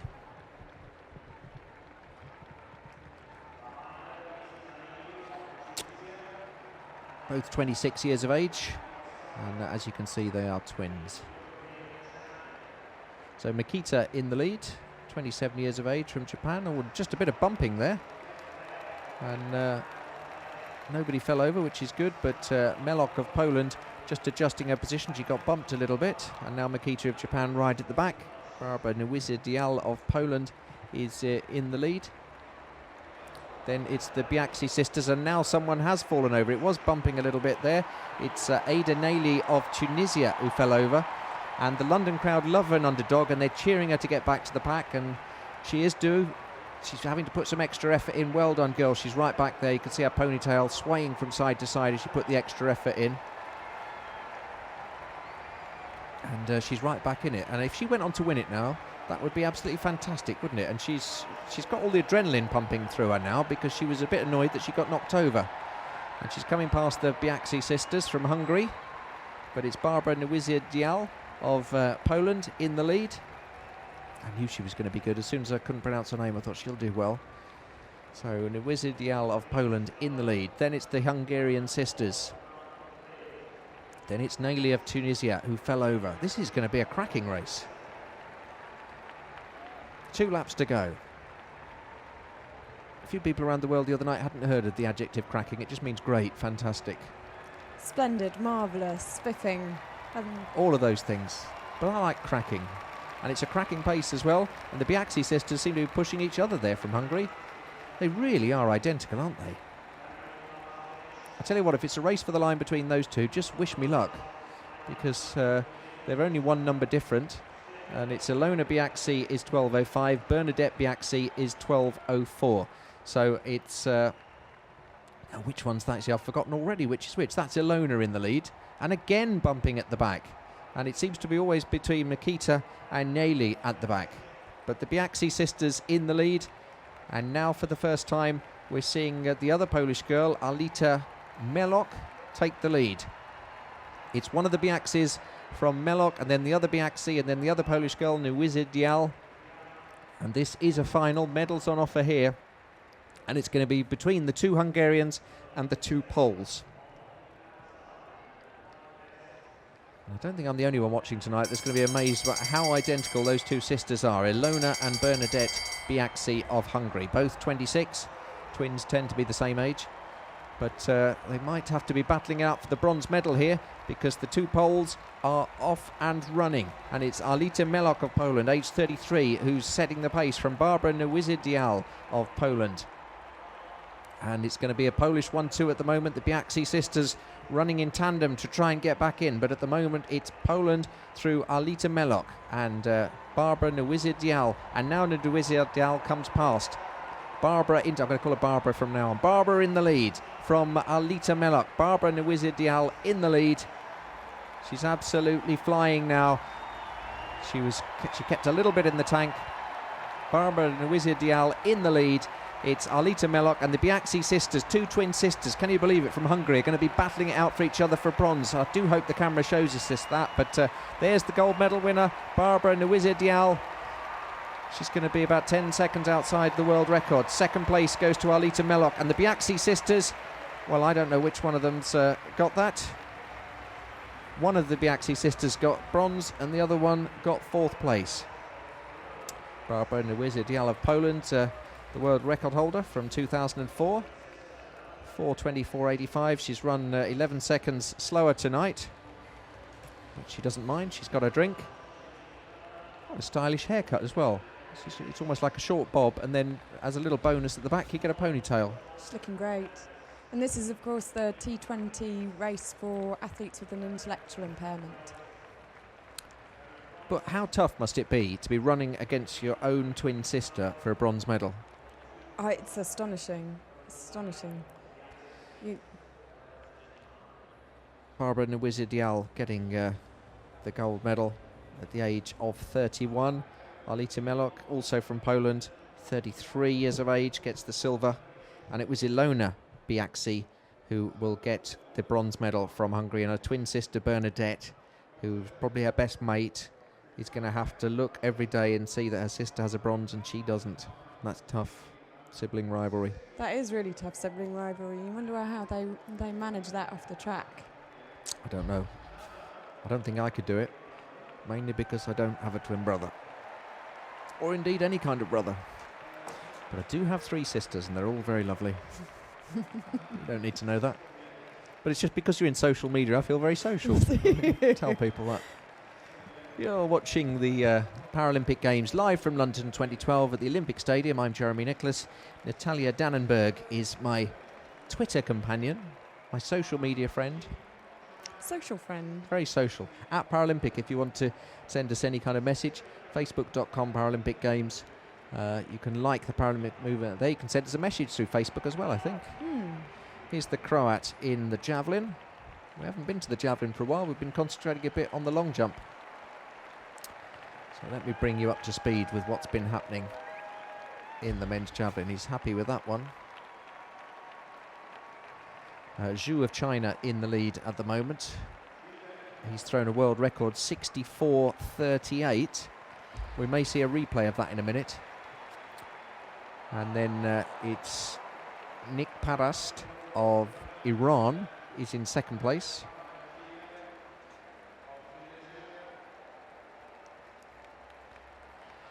And that's Branimir Budetec of Croatia, who, as you can see from the caption there, was in first place when he did that throw. This was recorded slightly earlier. He's now actually dropped back to third place. And that's because the Chinese competitor Zhu Pengke of China, 25 years of age, has set a world record of 64.38 in the F12 class, and that's 1,050 points. So now we're back to the track, and this is an event for blind runners, so we'll see guide runners in action. It's the T11 final. Remember that the T stands for track, the 1 means visual impairment, and the second one means it's the most severe form of visual impairment. In other words, blindness. Some of the competitors might have a little bit of vision, and just to make it a completely level playing field, everyone wears blindfolds. And because it's a women's event, they always like to have a bit of a fashion statement, and some of the competitors have very fancy blindfolds, whereas the men tend to wear glasses. There was a competitor last night, or the night before, with the Brazilian one, who had the Brazilian flag on his glasses, which made, because the Brazilian flag has a blue circle, it looked like great big eyes. It's like a monster. Very scary. Teresina Guilhermina, we're about to see, has it on her nails, the Brazilian flag. Does she? Fantastic.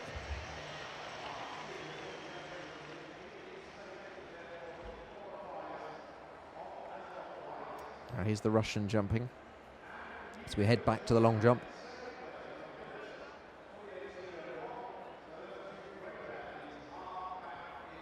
And that's over 6 meters.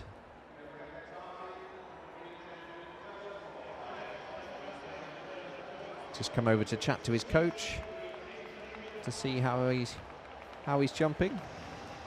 Kugayev still in the lead.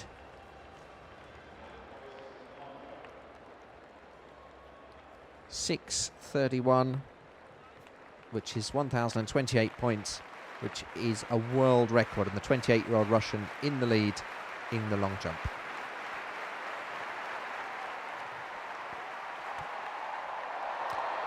So this is the start list for the women's 100 metres T11. Now, which one's got the nails, did you say? It's Teresina Guilhermina from Brazil. It's easy for you to say. And she has the Brazilian flag on her toenails or fingernails? Fingernails. Well, she did the other day when I saw her. And this is the T11 women's 100 metres for visually impaired. These are the most severely visually impaired, and that's Gia just being introduced to the crowd. And she likes to have a little shout. And this is Teresina Guilhermina. Look at that for a blindfolder. Each night I think the blindfolds have got more spectacular. Look at that hair. There's Guilhermina. I thought she had tattoos, but they're actually arm, elbowless, fingerless, I don't know what they are, gloves without hands in. What do you call? It's like an opera glove, but without the glove bit. Handless gloves. Handless gloves. I don't know what they're called. No, I don't, but it's, I thought it was a tattoo for a minute, but it's not. That's Julia Santos.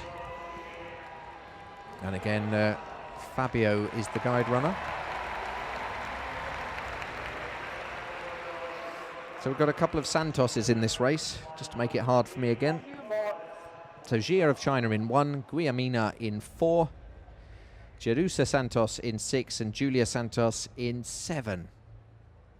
Now they will ask for absolute silence here. Any event with blind runners, they like complete silence in the stadium, because obviously sound is their one sense that they're relying on, so they really do need to hear that starter's gun. The guides will line up the runner first, then they will get themselves in position on the block. And in terms, there you can see what I was talking about, opera gloves without the hands in. But just for a moment, I thought Guilhermina had her whole arms tattooed, David Beckham styley, but she hasn't. Women's 100 metres, T11 final, and away they go. And it's the 3 Brazilians against the Chinese girl, and it's Guilhermina. Guilhermina's absolutely storming through with the ornate blindfold. Guilhermina's going to get it.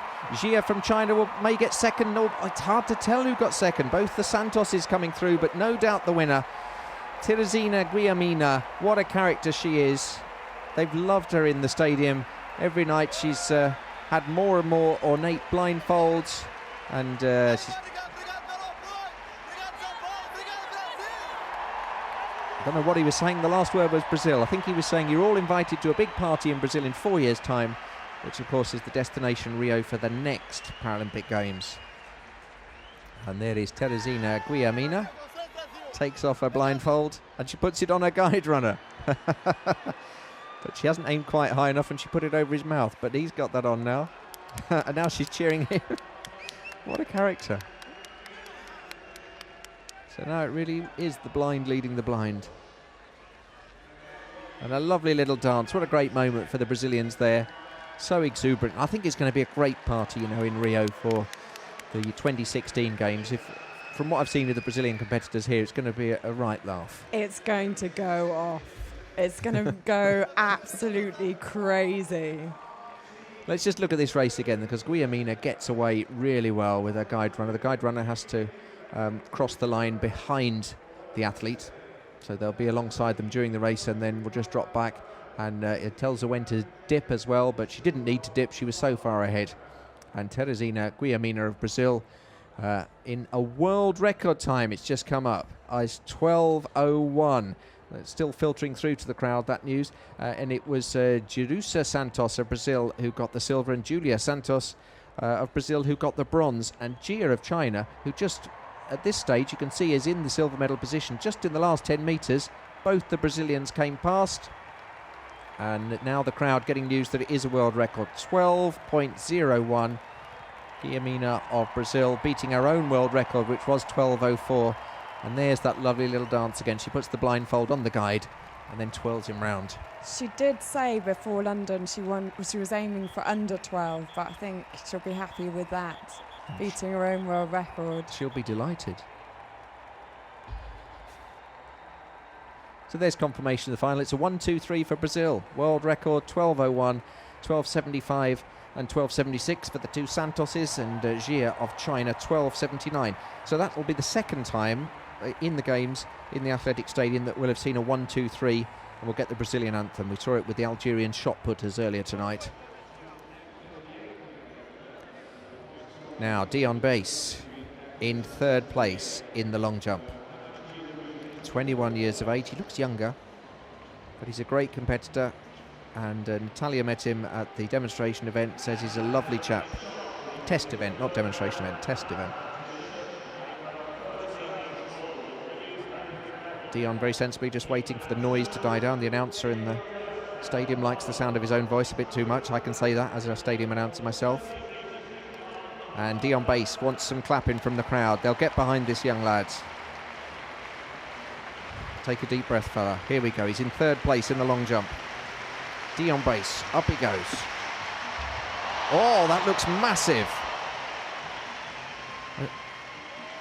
He looks absolutely stunned with what he's jumped there. I'll be interested to see what that is, but that looks massive.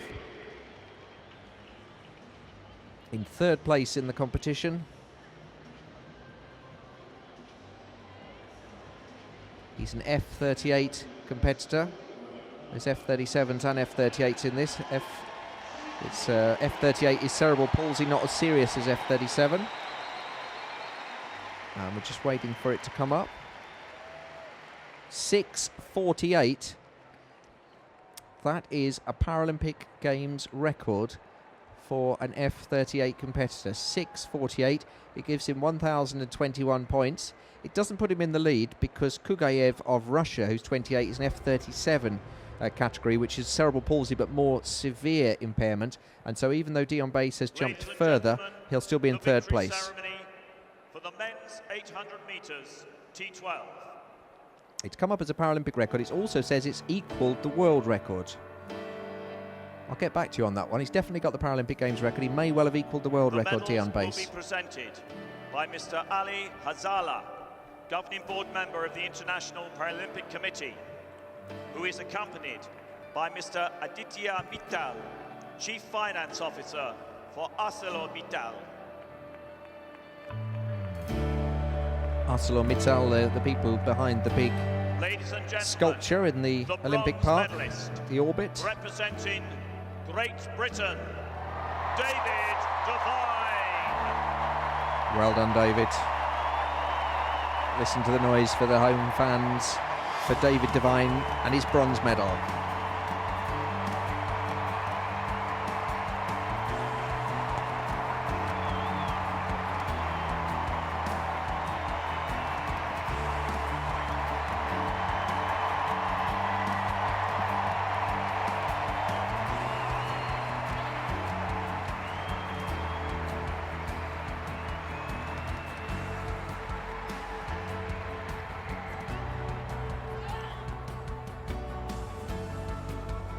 Ladies and gentlemen, the silver medalist, representing the Russian Federation, Igor Sharov.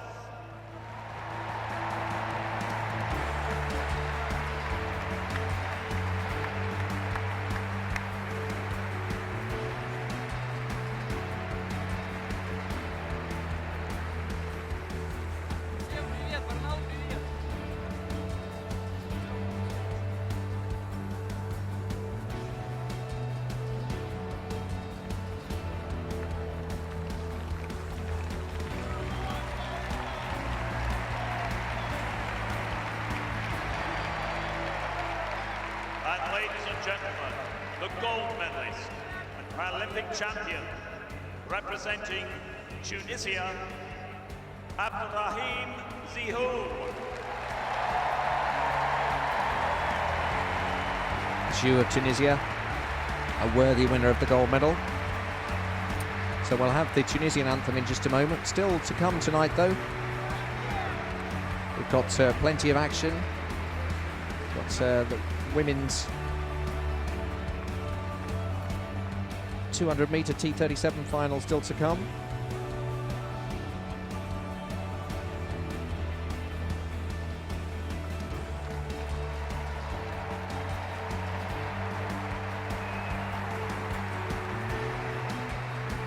Ladies and gentlemen, as is customary, will those who are able please stand for the national anthem of Tunisia.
Ladies and gentlemen, the Paralympic champions.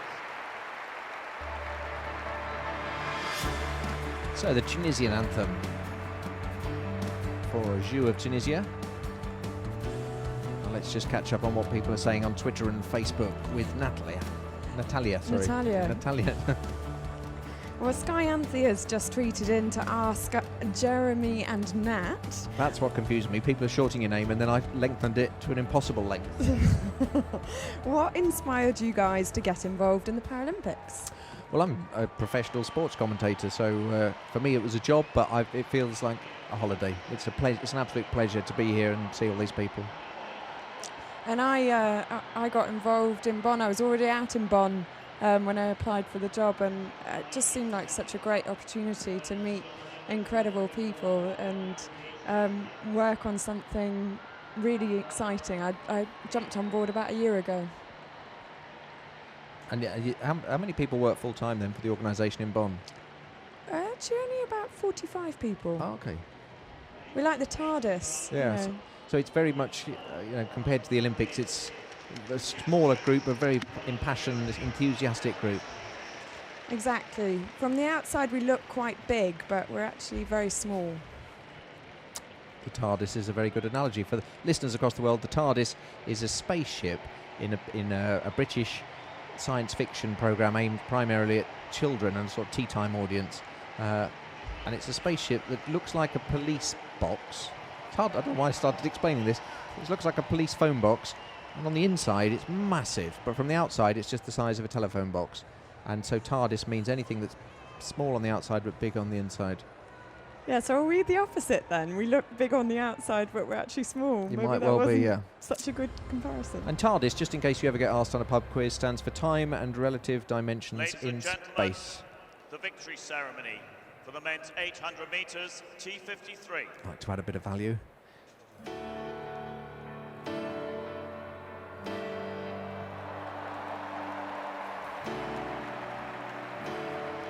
medals will be presented by Mr. Ali Hazala, Governing Board Member of the International Paralympic Committee, who is accompanied by Mr. Dennis Hone, Chief Executive of the Olympic Development Authority.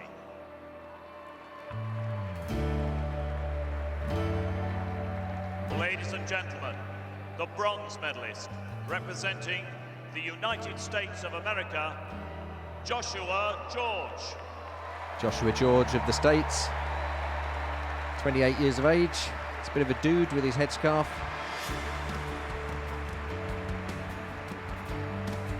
And he looked good in that final, but he just couldn't keep up with Richard Coleman, the gold medalist.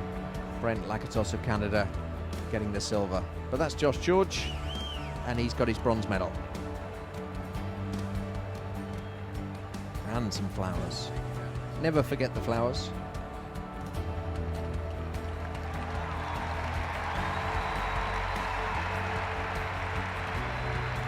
Ladies and gentlemen, the silver medalist representing Canada, Brent Lakatos.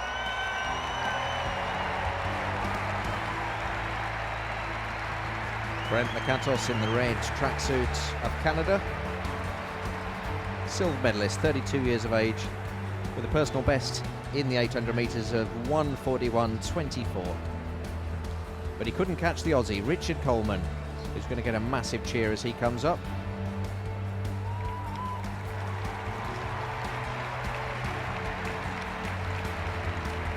And ladies and gentlemen, the gold medalist, the Paralympic champion, representing Australia, Richard Coleman. Richard Coleman, keen as mustard, gets the gold medal. Wearing a mustard-coloured tracksuit as well, just spotting somebody in the crowd. He's delighted with that.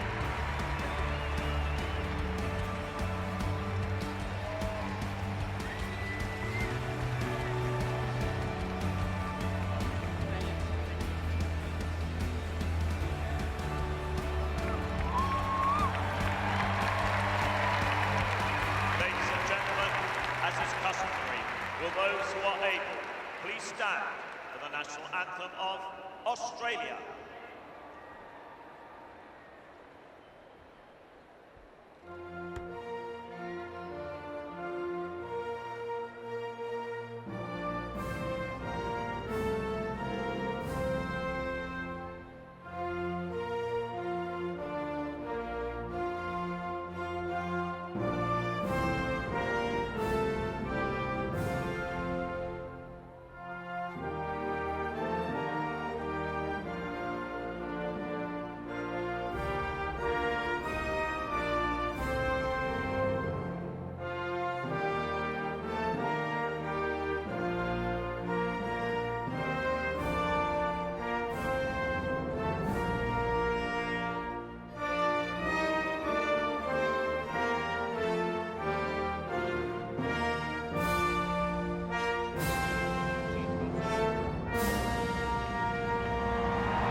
Ladies and gentlemen, your Paralympic medalists.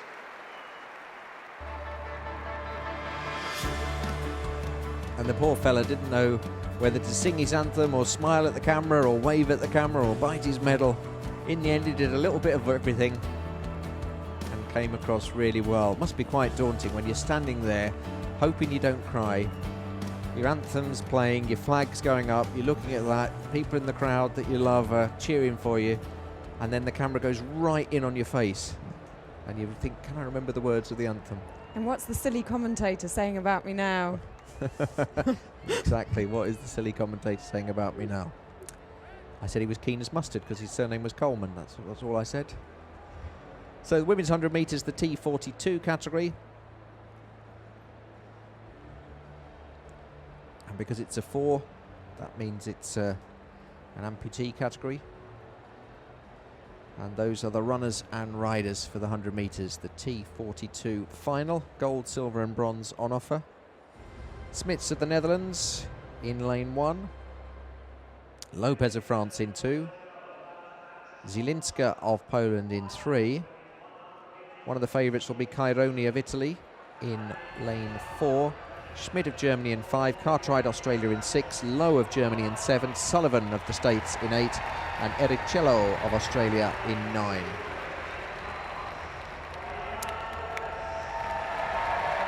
Lopez has a season best of 1906, Schmidt 17:49. This is Zielinska of Poland, 17:16, her season best. Fastest runner in the race this season is Martina Caironi of Italy, 15:89.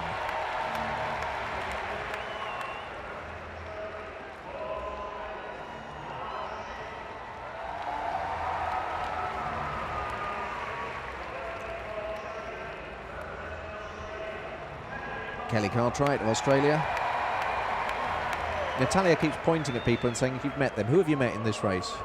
I met Kelly Cartwright and Martina Caironi. Were they at a test event, were they? No, Martina was at the European Championships in Stadskanaal in June, I think it was this year. And Caironi's my tip to win this one. The Italian in lane 4.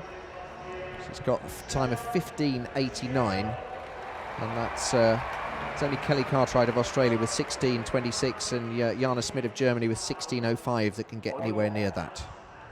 So I think it's going to be between Italy, Germany and Australia. But as we often see in these finals, it can be touch and go as to who gets them. So just asking for quiet in the stadium. The T42 final for leg amputees. Martina Caironi, world record holder, in lane 4. Okay. There was just a shout somewhere in the crowd there that unsettled everybody.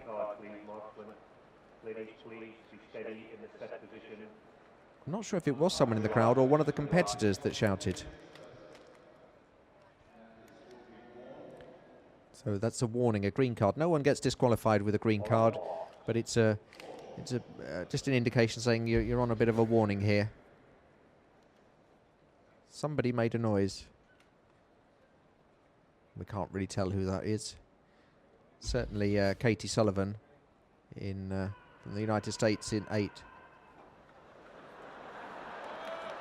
Now somebody in the crowd's just shouted out, which is...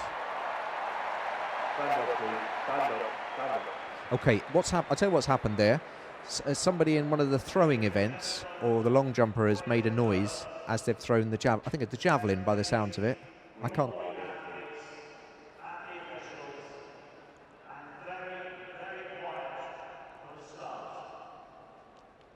Yeah, so what happened there was a javelin thrower made the kind of noise that they do when they throw it. The crowd sort of laughed and then unsettled everybody here because it went very, very quiet in the stadium.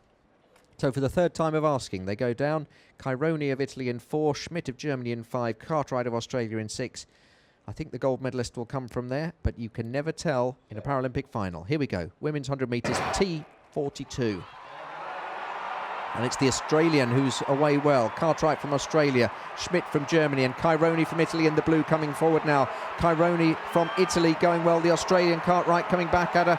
Schmidt from Germany in 3rd, but it's Caironi from Italy who gets the gold medal. Cartwright from Australia gets silver, and Jana Schmidt from Germany gets bronze. It's the 1-2-3 we expected, and Martina Caironi absolutely delighted. She started the slowest of the 3, but she came back at them, and look at her. This is the spirit of the Paralympic Games. Big hug from the Australian. and it's a new world record, 15.87. She's taken 0.02 off her own world record, and she's delighted.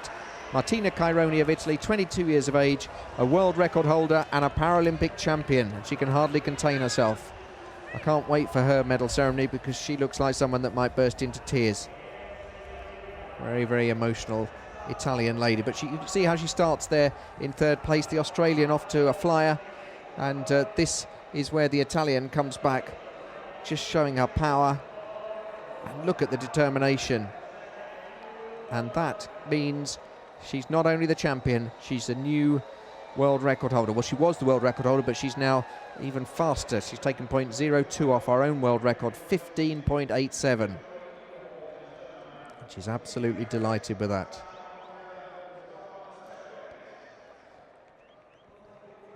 So we called it completely right. Caironi of Italy wins, Cartwright of Australia second, Schmidt of Germany third, Vanessa Lowe of Germany in fourth, Ericello of Australia ahead of Katie Sullivan, Ewa Zielinska, Marge Schmitz and Oriana Lopez. And wearing the blue, the Azzurri of Italy, and she now has the Italian flag as well. Red, white and green. You can hear someone in the crowd shouting Martina, and she blows them a kiss and poses for a photograph. Confirmation then of the result, new world record, Martina Caironi of Italy beating her own world record. She's the new Paralympic champion.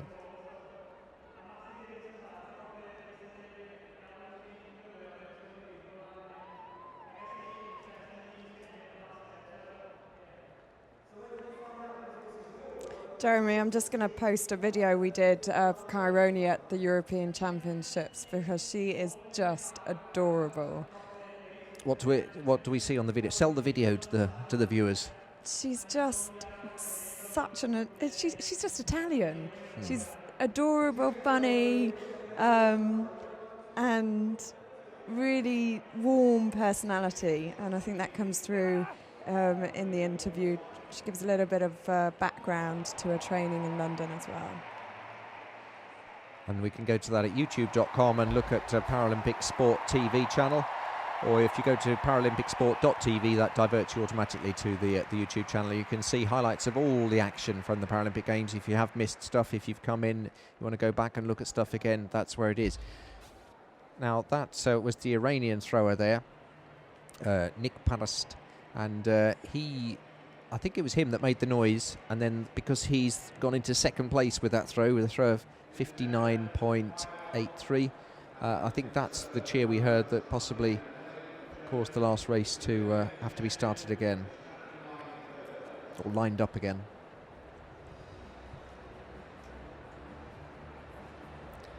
You're watching London 2012 Paralympic Games with me, Jeremy Nicholas, Natalia Dannenberg alongside me, just keeping us updated with what people are saying on Twitter and Facebook. At Paralympic if you want to send us a message, or you can send us a message through the Facebook group Paralympic Games. But next we've got the women's 200 metres, the T37. This is for cerebral palsy runners, and Lisa McIntosh is the world record holder.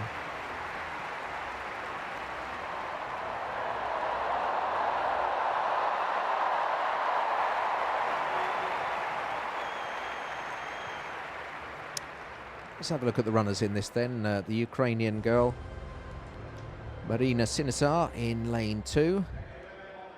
Neda Bahi of Tunisia in 3. Bethany Woodward of Great Britain in 4. You'll hear her when she's called out. Joanna Benson of Namibia won a medal the other night. Only the second medal ever for Namibia in the Paralympics. Maria Seifert of Germany in 6. Oksana Krechniak of Ukraine in 7. Jenny McLaughlin, Great Britain in 8. And Victoria Kravchenko of the Ukraine in 9. Fastest so far this season is Joanna Benson of Namibia. Bethany Woodward of Great Britain, also pretty quick. Here comes the Brit. Turn the volume down on your television, this is going to be loud.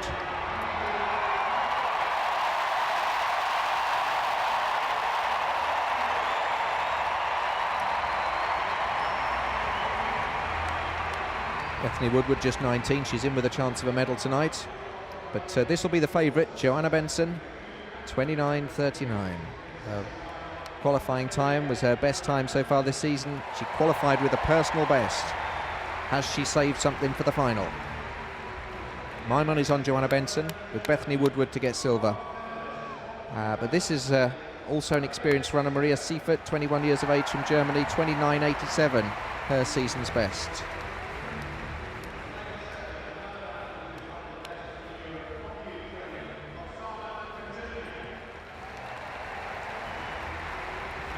And we're getting tweets of support for Joanna Benson. What are they saying, Natalia? Anya Carstens from Namibia is saying good luck to Namibia's Johanna Benson competing in the 200 metre.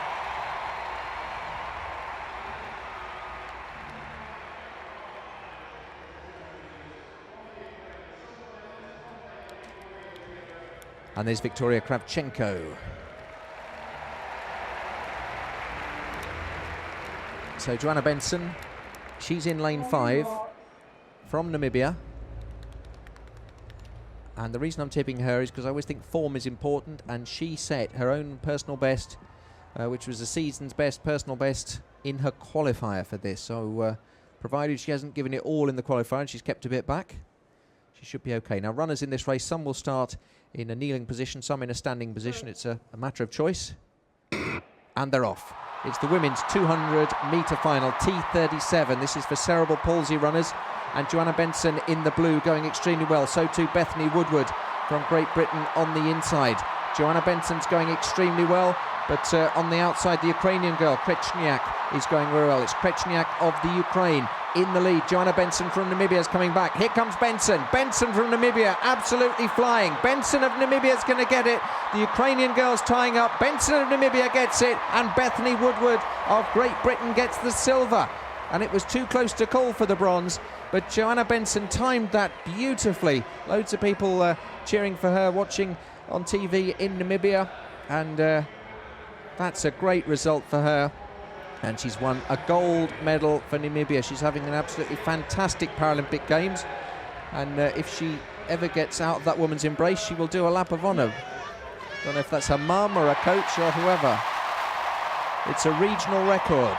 29.26. Joanna Benson, congratulations, girl. You're the new Paralympic champion. Well done, Namibia. Yes, Jean Sutherland from Namibia also sent in her best wishes. If you're watching on TV out in Namibia, send your congratulations to Joanna Benson. We are on @Paralympic. We'll read them out. Tell us whereabouts in Namibia you are, and we'll give you a mention, because a great night for Namibian athletics. Joanna Benson. For cerebral palsy runners, you can see that cerebral palsy runners do often tend to tie up in the last bit of a race, and you can see the Ukrainian girl looks to have it won there, and then she's just tying up there, just getting tired. Did she hang on for bronze? We'll have to wait and see. I don't think she did. Joanna Benson, the winner though. Bethany Woodward in second place with a time of 29.65, and the German Maria Seifert just crept past to get the bronze medal, 29.86. And poor old Oksana Krechniak, who was leading for so much of that race, doesn't get anything, 29.89, except she does get a new personal best. Jenny McLaughlin of Great Britain coming over the line in 5th. Kravchenko of the UK in 6th. Bardhi of Tunisia 7th. And Sinazar of the Ukraine in 8th place. James McIndoe's also tweeted in to say, what a race by the Namibian, making Africa proud. Excellent. Joanna Benson winning for Namibia. If you're watching in Namibia, stay with us. We'll have the medal ceremony. At least I think we'll have the medal ceremony. So it's hard to tell sometimes with the later events. They can't turn it around in time, and then it might be tomorrow morning that they'll have the medal ceremony. But they've been turning them around quite quickly tonight. So we could well have the Namibian anthem tonight. If not, make sure you're tuned in tomorrow morning for the athletics, and to see the Namibian flag go up the pole and hear the anthem. So this is the leader of the javelin, Zhu Pengkai of China.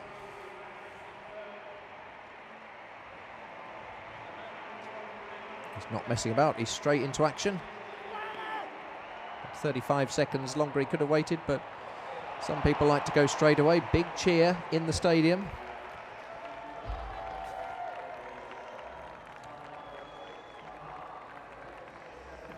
This is the F12, F13 final. That's for people with visual impairment. And Zhu of China still in the lead. It's Nick Parast of Iran second, and Budetich of China in third.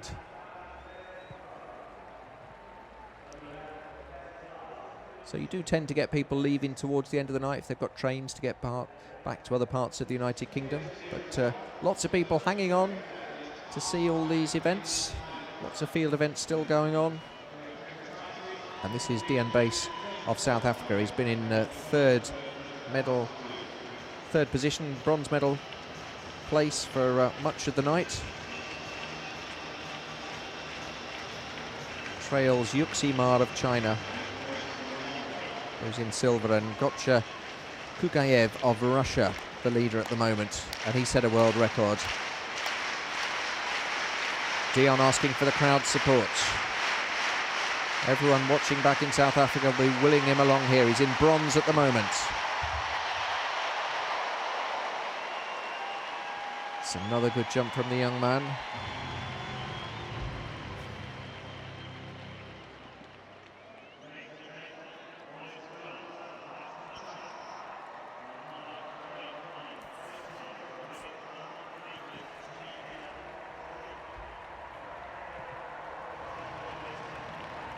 And it's not as good as his fifth jump. It's 6:39, but it's good enough to keep him in the bronze medal position.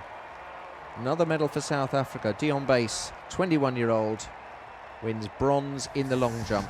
Yuxi Ma gets the silver for China, and it's Gotcha Kukayev, who led from the start from Russia, who gets the gold. Now it's the women's 800 metres T53 medal ceremony. Ladies and gentlemen, boys and girls, the victory ceremony for the women's 800 metres T53.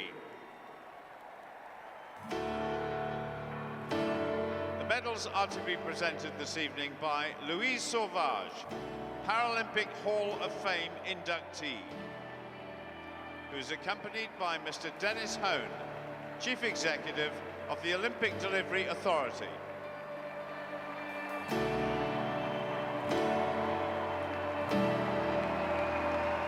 Ladies and gentlemen, the bronze medalist representing the United States of America, Jessica Garley. Jessica Garley getting the bronze medal. Natalia, you getting any tweets from Namibia? It's unbelievable. So many tweets about Joanna Benson. One from Lady JMA. Congrats to our neighbour, Johanna Benson from South Africa. Well done. Well done, SADC region. Well done, Namibia. I am watching in South Africa, says Namzamombala. That's a tricky one. Fantastic win for Joanna. So enjoying the camaraderie of the Paralympics. Keep the tweets coming. That's Jessica Garley of the States. Ladies and gentlemen, the silver medalist representing the People's Republic of China, Wang Lisha. Well done, Miss Benson. So proud. It's Antoinette Droop. Yeah, very popular winner, Joanna Benson. It's incredible. We don't have time to read them all out. I think we just had about 100 tweets of support coming in. Excellent. There's the Chinese silver medalist. Just give us a flavour of a few more of those Namibian tweets. I like to hear people. Well done to the Namibian and South African athletes. Tanya Ellis from Cape Town, South Africa. Keep going, Dion Bass. South Africans are super proud. Yep, Dion Bass he's won the bronze now. They've finished the competition. Dion Bass getting the bronze, and we just saw him getting his South African flag, one of the prettiest flags in the world, and he was off on his lap of honour. So we've got the Chinese anthem, which is the #1 pop hit of the games. It's the tune we've heard the most often, apart from maybe Heroes by David Bowie, which has also been very popular.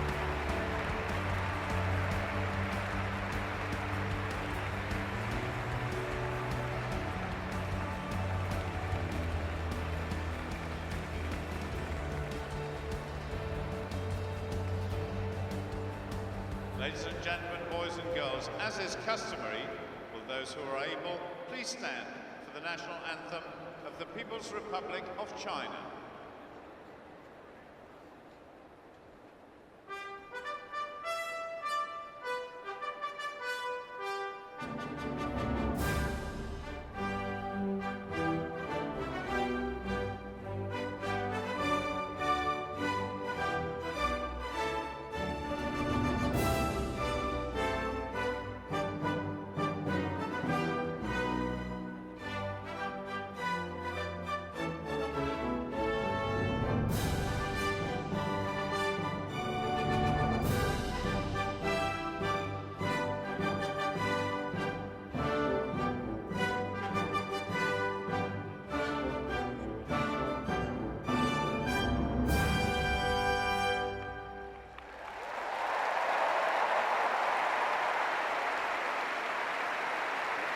Ladies and gentlemen, boys and girls, your Paralympic medalists.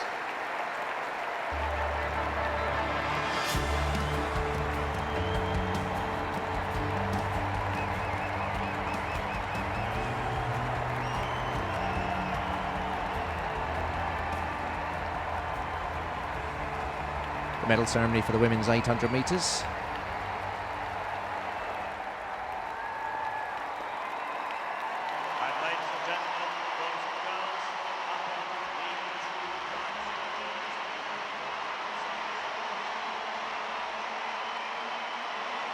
I'm not quite sure what we're watching here, because I thought that the long jump had finished, and I thought Dion Bass of South Africa had been confirmed as bronze, and now we've got Ma Yuxi of China, and the caption said he was third. I don't quite know what's happened there. This might be an earlier jump, a recording maybe. This might be a recording of the jump where he sets a new regional record. That's all I can think of, because we know that Dion Bass has won the bronze.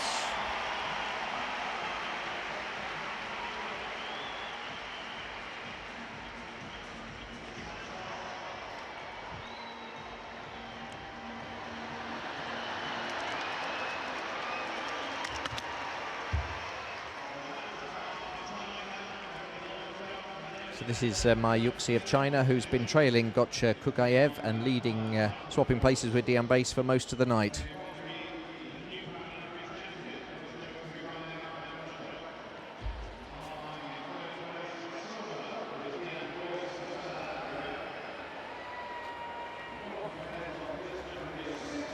So yeah, that is 6.26, which is a replay of a jump that we'd already seen, which confirms him in the silver medal position. Dion Bass gets the bronze, and Gotcha Kukayev of Russia, as we said, got the gold medals. Apologies for the confusion there. What often happens with the jumping is that they show us replays of events, and then it's always the worry that you think it's a new one. But as far as I was concerned, the competition had finished, and indeed it had.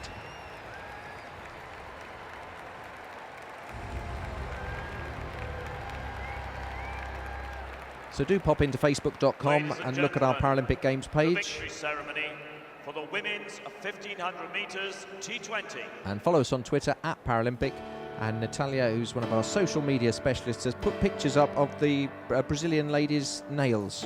Yeah, that's right. I posted them earlier this evening on Twitter. Guilhermina. Teresina Guilhermina. Teresina Guilhermina. Who is accompanied by Mr. Dennis Ho, Chief Executive of the Olympic Delivery Authority. And it's been one of the big things, hasn't it, at the Paralympic Games and the Olympics, has been the nail painting. There's a nail bar that offers free flags for all the athletes. Is that right? Yeah, they're brilliant. Ilona Biaxi. So this is Ilona Biaxi, who beat her twin sister to the bronze medal. The two Biaxi sisters were third and fourth. They're like peas in the pod. And I can only tell you that's Ilona Biaxi because I can see on the caption that she came third, because she looks so much like her sister, and it was a race between the two of them. Ilona Biaxi from Hungary getting the bronze medal, and the two Polish girls will get silver and gold.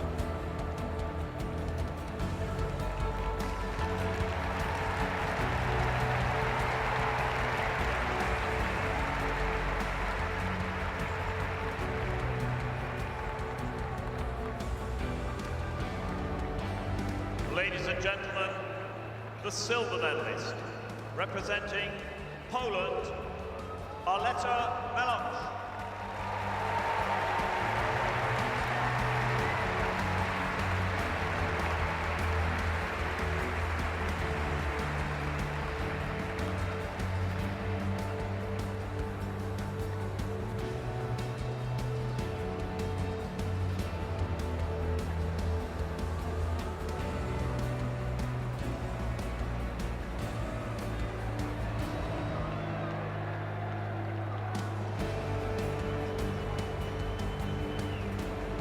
Just had a question on Twitter. Why did they get flowers at the Paralympic Games?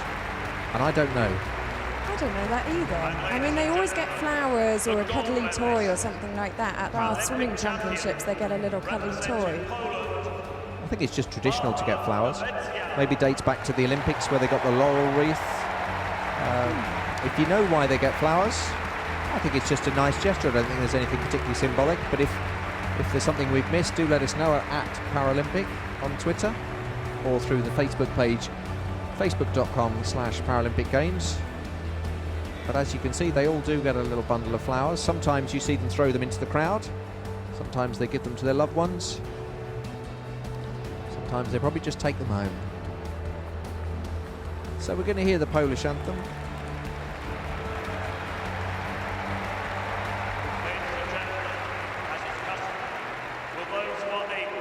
Stand for the national anthem of Poland.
Ladies and gentlemen, the Paralympic medalists.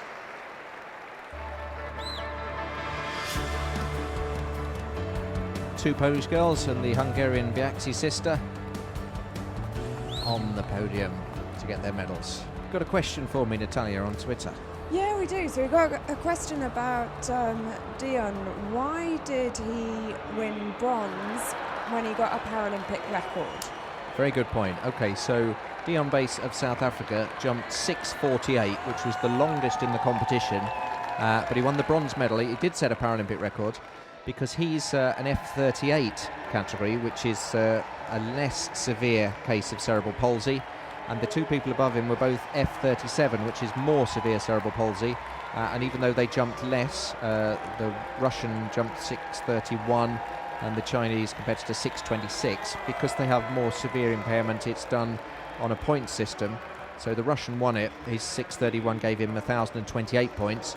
The Chinese competitor's 6:26 gave him 1,023, and Dion Base, who's weighted against him because he has less of an impairment with cerebral palsy, his 6:48, although a longer jump, only gave him 1,021 points. So he gets a Paralympic record, but he only gets the bronze. Well done, Jeremy. You're starting to sound quite clever. I'm beginning to sound as though I know what I'm talking about. It's only the 5th day I've been doing the athletics commentary, and I'm beginning to sound knowledgeable. But you're supposed to be the funny one. I'm supposed to be the clever one. Oh, yeah, that's right. You're supposed to be the clever one. So we've got the men's, the women's 100 metres T46 final.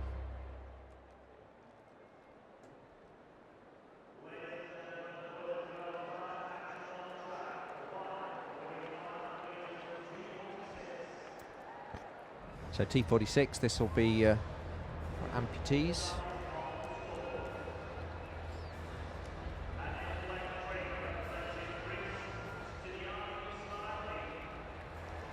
Stylianos Smaragdi, sorry, of Greece, 17 years of age. Wang Yangping of China at 18.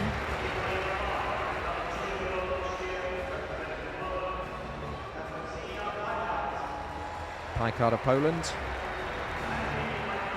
all-round competitor.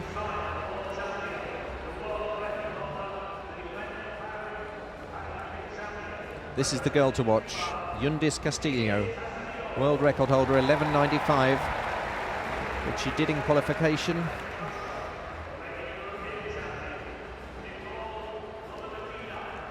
And Nicole Rodomakina, she'll be someone to watch as well. She's the European champion. And here's the local favourite, Sally Brown of Britain.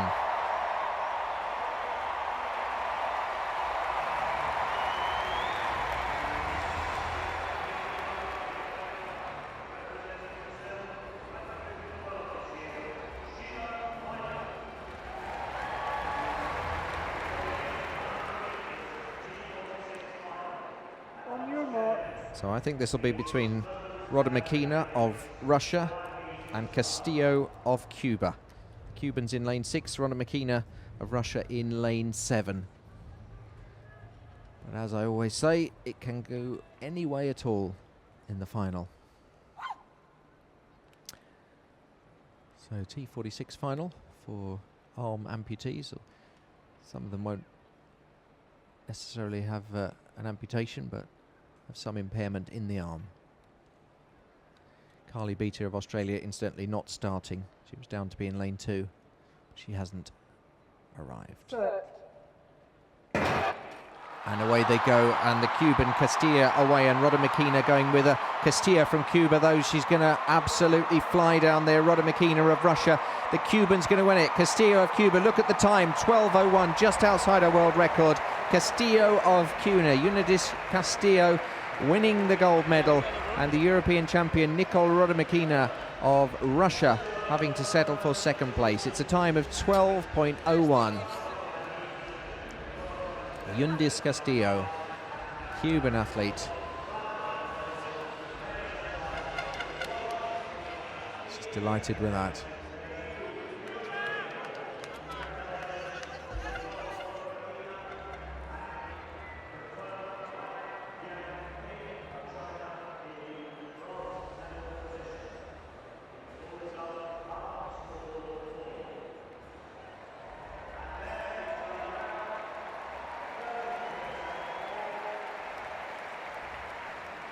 So Yundis Castillo of Cuba, 25 years of age, winning the gold medal. We thought she'd be a red-hot favourite. She set a new personal best and world record in qualifying. Lovely smile. Nicole Rodomakina of Russia, 19 years of age, with a regional record in second place, 12.49, and Wang Yanping of China, 12.89. And still the tributes coming in for Joanna Benson from everyone watching in Namibia, and Namibians who are watching in South Africa, cheering her on. All the southern African countries all tend to stick together and cheer for each other. And she did win the second Paralympic medal ever earlier, and this time she's won the first gold. And we're getting people saying that that'll be the first time that the anthem's been heard at the Paralympics and possibly at any games. Yeah, that's right. Namibia has never won a gold medal. This is their first gold medal of any Olympic or Paralympic games. So I guess that's why the Namibian fans are so excited about this. If you're watching in Namibia, raise a glass to Joanna Benson. She's made history tonight. I'm looking forward to hearing that national anthem. We've never heard the Namibian anthem. I don't know how it goes. If you're watching in Namibia, cheering for Joanna Benson, and you're waiting for her medal ceremony, we're still not sure if it's tonight, it might well be tomorrow. Just tell us how you're going to celebrate. Are you raising a glass? Are you having a cup of rooibos? What are you doing? I brought some rooibos tea bags in because I thought they'd keep me going through the night. And then we've been nicking the BBC's kettle to use. The BBC have hidden their kettle. We can't find it. Do you know where it is? I don't know where it is. You know the BBC kitchen that we sneak in and use because we haven't got our own kitchen. I've never done that. Haven't you? No. Oh, I was told straight away by Nigel Adderley, one of our commentators, come with me, I'll show you the BBC kitchen. A secret kitchen I've Yeah. never seen. But Nigel and I have both worked at the BBC for many years over the years, but we're both now freelance, but we still kind of think that we should be able to use their kettle. And I went there yesterday very confidently with my Roybos tea bags I brought in, and no kettle. And all the BBC people, wouldn't look me in the eye. And I think they've got it in their office somewhere. I think they've taken it out of the kitchen to stop us people from Paralympic Sport TV nicking it. Well, I'm not surprised. And we weren't nicking it, we were just using it. It's gone. Poor Jeremy. It's against the spirit of the Paralympics, actually, isn't it? So if people across Namibia could have a cup of tea to toast Joanna Benson, or maybe something stronger, because I won't be able to, because the BBC kettle has been hidden.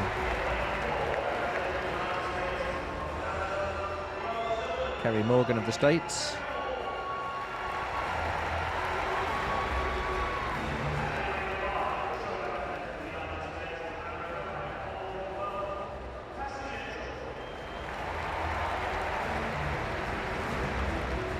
So we're running pretty much to time. This race should be off at 9:24. It's 9:23 now, UK time.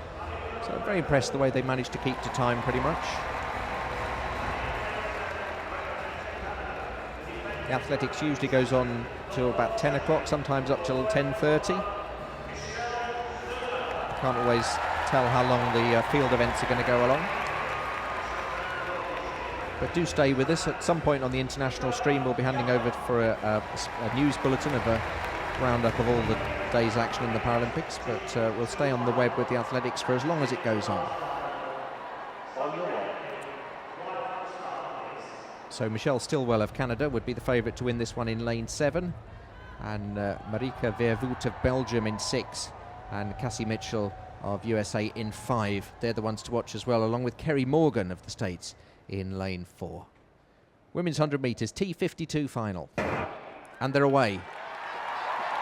It's the two American girls away well, but it's Marika Vervoet of Belgium in lane 6 who's going extremely well. Michelle Stilwell of Canada in the white and black, but Marika Vervoet of Belgium's going to win it. Vervoet, and here comes the Canadian, but she's left it a little too late. Marika Vervoet of Belgium wins the 100 metres T52 final. Michelle Stilwell of Canada gets the silver. And Michelle Stilwell is one of the athletes blogging on youtube.com Paralympic Sport TV. She's one of the ones you gave the mobiles to. She had a great one the other day about dungeon training. Dungeon training? Dungeon training. What's that about? Training in a dungeon? She was training in the dungeon. Good Lord. Michelle Stilwell of Canada getting the silver. She's done a YouTube film on dungeon training, whatever that is. youtube.com, look up Paralympic Sport TV channel. You can also access it, paralympicsport.tv, which will take you straight to that YouTube channel for highlights of all of the brilliant action from the Paralympic Games. Let's have a replay of this final then. Here comes Marika Vervoet of Belgium, 33 years of age. T52 class. And here comes Michelle Stilwell, and just at this point I thought she might catch her, but she just ran out of track. If they'd gone on for another 20 metres, Stilwell of Canada would have caught her. So her dungeon training paid off, but not good enough for gold. Kerry Morgan of the States getting the bronze medal just ahead of Cassie Mitchell. Mitchell did set a new PB, but she was 0.2 of a second behind Morgan. So a new Paralympic record, Marika Vervoet, 1969. Stilwell second, Morgan third, and then PBs for Cassie Mitchell and season's bests for Leitner, Tanaka and Kiyama. So all of the finalists can be very pleased with what they did, but it's Vervoet of Belgium who's got the record and the gold. The cheers you can hear as she goes round on a lap of honour. Now, we haven't seen any of the shot put tonight, but here's a little bit of action.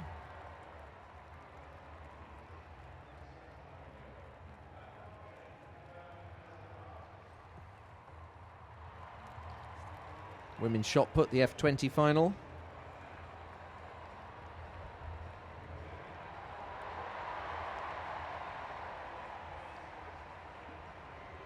And that's Anastasia Miznik of Ukraine, 21 years of age.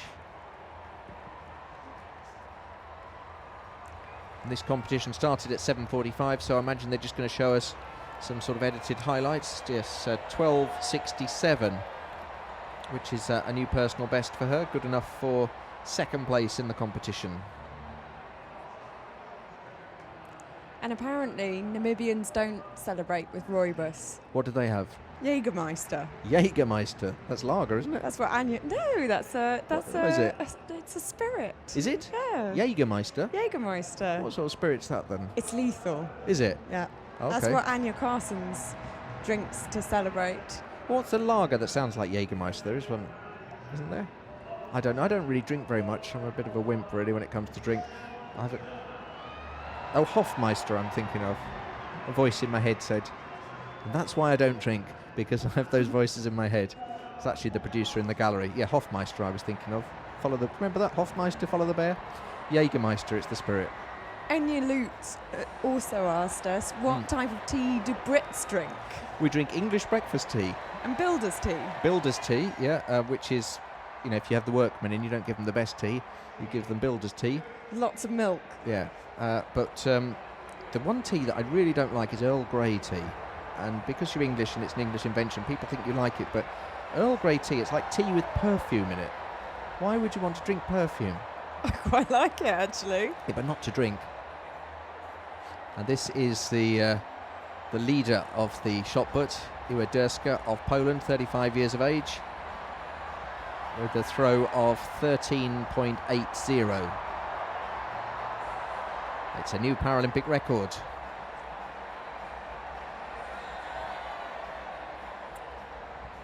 It's unfortunate we couldn't show you more of the women's shot put, but that's just the way it's gone in the stadium tonight with the long jump and all the other events. But they've just shown us there the two best throws of the night. So the competition is over. Svetlana Kudelya of Ukraine getting the bronze, Anastasia Miznik getting the silver, and Uederska, who we just saw there, getting the gold with that new Paralympic record of 13.80. Paralympic flame, when they show us that, it usually means there's about to be a medal ceremony. Or it might mean everything's finished. But always nice to see the flame. No, it's a medal ceremony. Oh, it's going to be a good one as well. It's the three Brazilians. Oh, excellent. And we have the answer to our question. Can you remember we didn't know why they have flowers? Why they get flowers in the Paralympics, yep. And lots of people have been helping us out there. It does date back to ancient Greece when they got wreaths. Laurel wreaths. Yeah, exactly. Which you wore on your neck, yeah. Ladies and gentlemen, not your neck, your head. Not on your head. It's like a Caesar. 100 metres, T11. I said that though, didn't I? I said it probably dates back to Greece. You are clever, Jeremy. Did I say it to you just in the studio, or did I say it in real life? Or did I say it in my head? Sir Robin Wales, Who knows? Mayor of Newham, Sir Robin Wales. by Mr. Bob Dudley, I know Chief Sir Robin. Executive VP. I don't know Bob Dudley. Ladies and gentlemen, the bronze medalist representing Brazil, Julia Santos, and her guide runner, Fabio Diaz. Oh, she's being carried onto the podium. Look at that. I can see that these Brazilians are all going to try and outdo each other. And I tell you what, what's the name of the lady who gets, you say it so much better than me, the gold medal? Teresina Guillermina. Teresina Guillermina. And if you have a look on Twitter, Natalia has posted pictures of her fingernails. That Guillermina's has Brazilian flags on all of her fingernails. It's going to be a great Games in Rio if this lot are anything to go by. Also gets a medal. Yep, the guide gets a medal as well. And some flowers. So these are the most severely visually impaired athletes. That's why they have the guide runners with them. He thanks God for his flowers. Fabio the guide, Julia, the runner. Ladies and gentlemen, the silver medalist representing Brazil, Jerusa Guerra-Santos, and her guide runner, Luis Enrique Barbosa da Silva. And she's being carried up as well.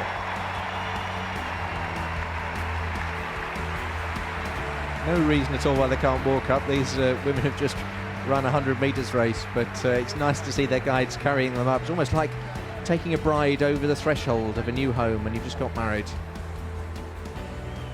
It's Robin Wales, Mayor of Newham, giving out the medals.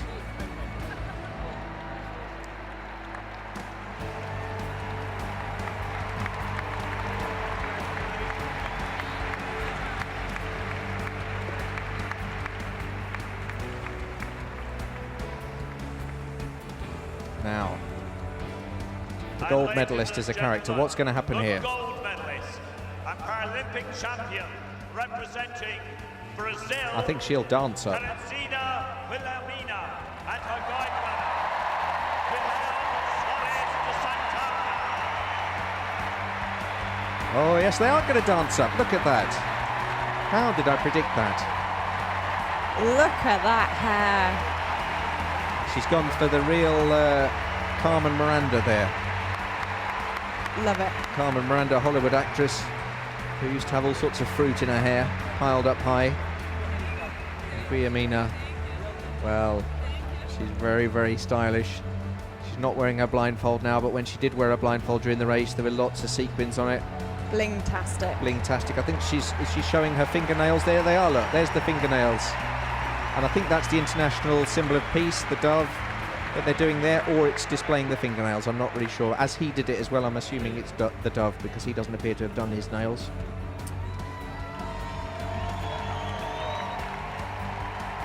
And they hold up their medals. And now the second time at this Games, we're going to hear the national anthem where all three of the medal winners will know the words. We saw it earlier with the Algerian shot putters with the 1-2-3. Now it's a 1-2-3 for the Brazilian sprinters. Please stand for the national anthem of Brazil.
Ladies and gentlemen, the Paralympic medalists.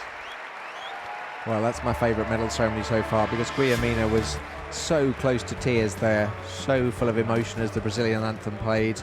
The guide runners and the other runners were singing. She couldn't sing, she could hardly control herself. And she danced away up there, and then just looked like she was going to cry all the way through, but she's smiling now. Such an incredible moment for the Brazilian team. I was filling up. And she's actually another video blogger. Is she? Yes, she is. So if you want to find more about Teresina Guillermina, check out her video blogs on ParalympicSport.tv. ParalympicSport.tv. Loads of great stuff on YouTube, and it's all in high definition. It's fantastic. The Paralympic Sport TV channel. ParalympicSport.tv will find it for you on the web. And you can see a video blog from that lovely lady there in the middle with all the flowers in her hair. Guillermina. She's got fantastic fingernails with the Brazilian flag on. And it's looking good for Rio in 2016, which is where the next Olympics and Paralympics are. Now, a few people are tweeting about Frankie Fredericks of Namibia, and didn't he ever win gold in the Olympics? And I don't know if he did. I think he wasn't he always the runner-up? He always got silver. He got silver in Barcelona 92 and Atlanta 96. He did get gold at the 1993 World Championships, I believe, and he did win gold at the Commonwealth Games, but never at an Olympic Games. Never at the Olympics or the Paralympics, but yeah, Commonwealth Games is a major games. But she's still dancing. Look at that there. Yep. So the first time that the Namibian anthem will be heard at the Olympics or the Paralympics will be for Joanna Benson. Frankie Fredericks only did his at Commonwealth Games and World Championships, but still a terrific athlete, Frankie Fredericks, and such an elegant runner. He was just unfortunate he was around the same time as people like Carl Lewis and Ben Johnson.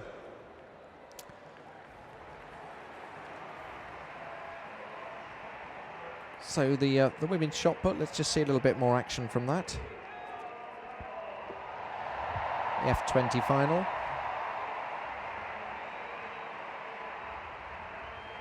Anastasia Misanek of Ukraine, 21 years of age. And this is recorded from earlier. I think this will be her personal best throw of 12.67.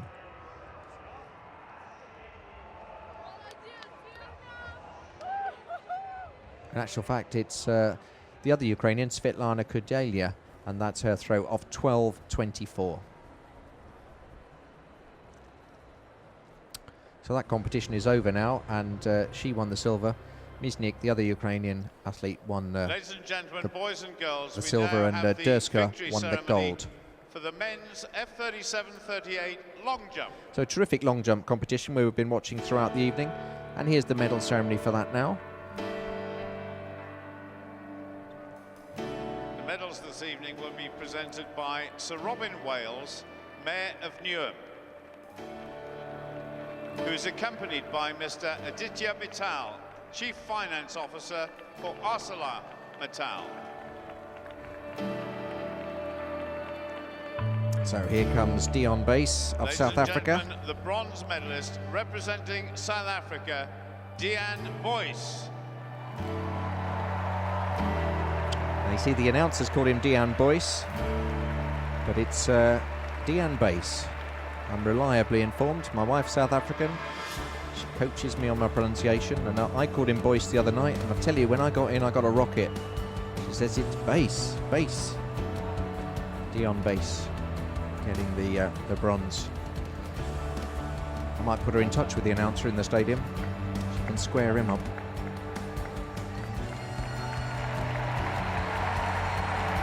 Well done, fella. He set a new Paralympic record. But because he's in a less severely impaired category, has to settle for the bronze. Silver medalist representing the People's Republic of China, Ma Yuxi. Ma Yuxi of China, 33 years of age. He set a regional record.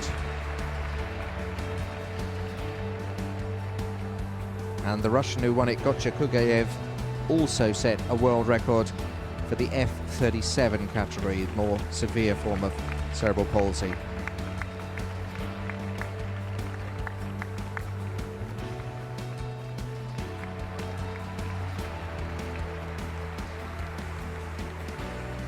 And ladies and gentlemen, boys and girls, the gold medalist and Paralympic champion representing the Russian Federation, Gotcha Kugayev. There is Gotcha Kugayev with the most fashionable tracksuit at the Games. I'd love one of those Russian tracksuits.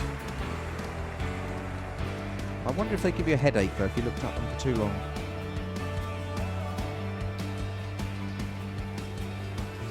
What do you think, Natalia? Would you like a Russian tracksuit?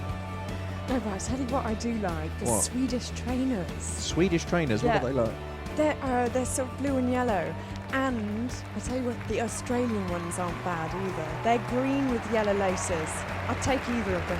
Ladies and gentlemen, It's boys a and great girls, tradition as to is swap customary, kit will those at the who are able Paralympics. please stand for the national anthem of the Russian Federation. Here's the Russian anthem.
Ladies and gentlemen, your Paralympic medalists.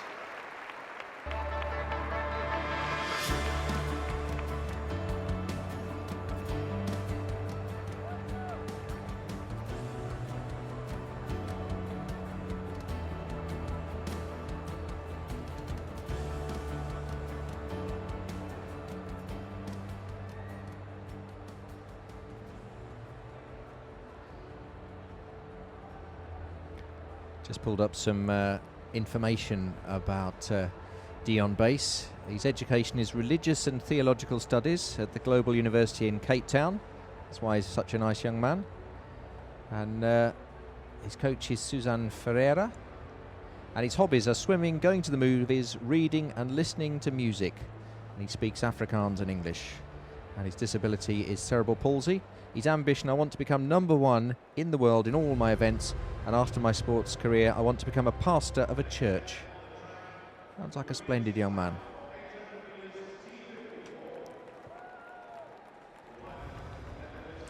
So it's the women's 800 metres, the T54 final. Diane Roy of Canada in lane 2, someone we've seen a lot of in the competition so far. After this we've got some relays still to come, so do stay with us if you can. Wherever you're watching in the world, it might be time for your bed. But I can promise you it's always great stuff at the Olympic Stadium in the Paralympics. We've had a great week of action, really inspiring athletes. That's the Aussie, Christy Dawes. This is Tatiana McFadden of the States.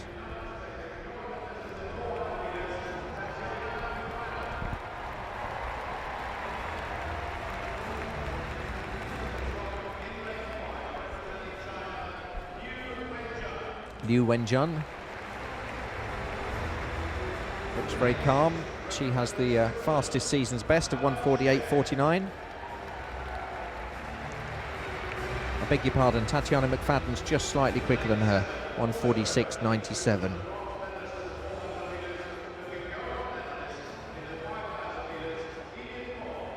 Edith Wolff of Switzerland, outside Manuela Scher of Switzerland. And then the two Chinese competitors in 8 and 9, Zhu Lihong and Dong Hongzhao.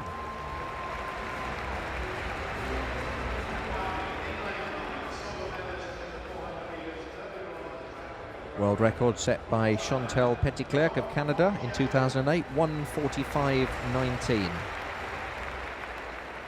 800 metres final.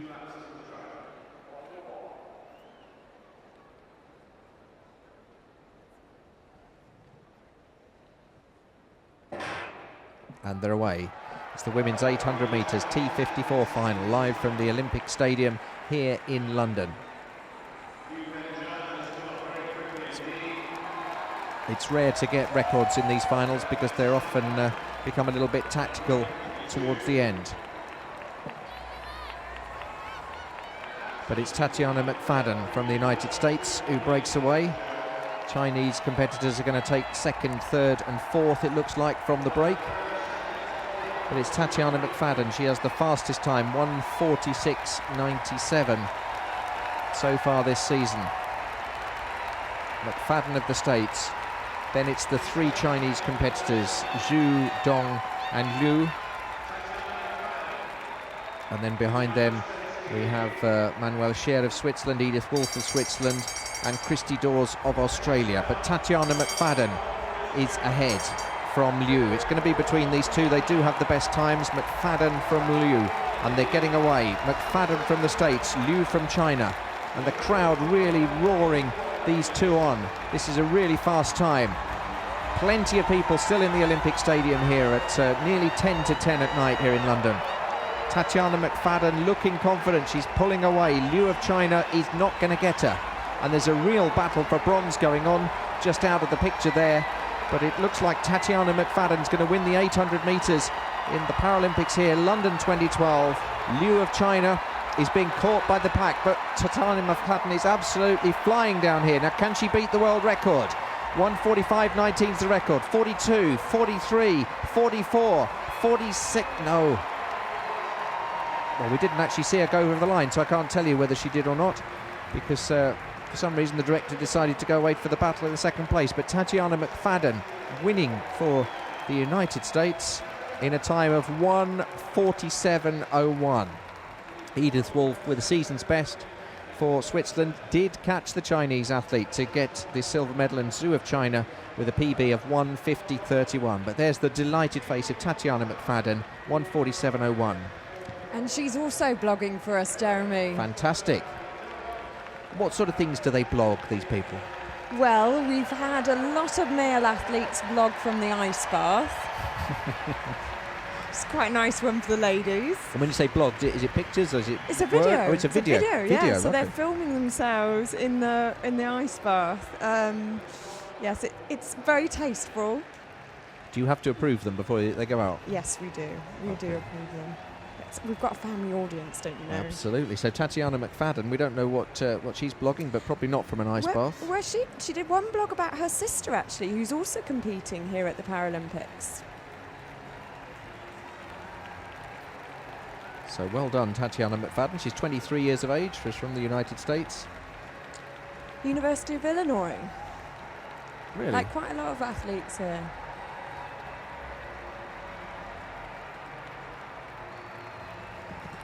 So lots of the wheelchair athletes with spinal injuries. Someone tweeting asking us, can they hear about the accidents? We tend not to try and dwell upon the disabilities and the accidents. A lot of them are car crashes or swimming accidents, climbing accidents, quite a few. But we like to dwell really on the success and the human spirit coming through. And Tatiana McFadden, 23 years of age, look at the delight on her face there to win the gold medal at the Paralympics.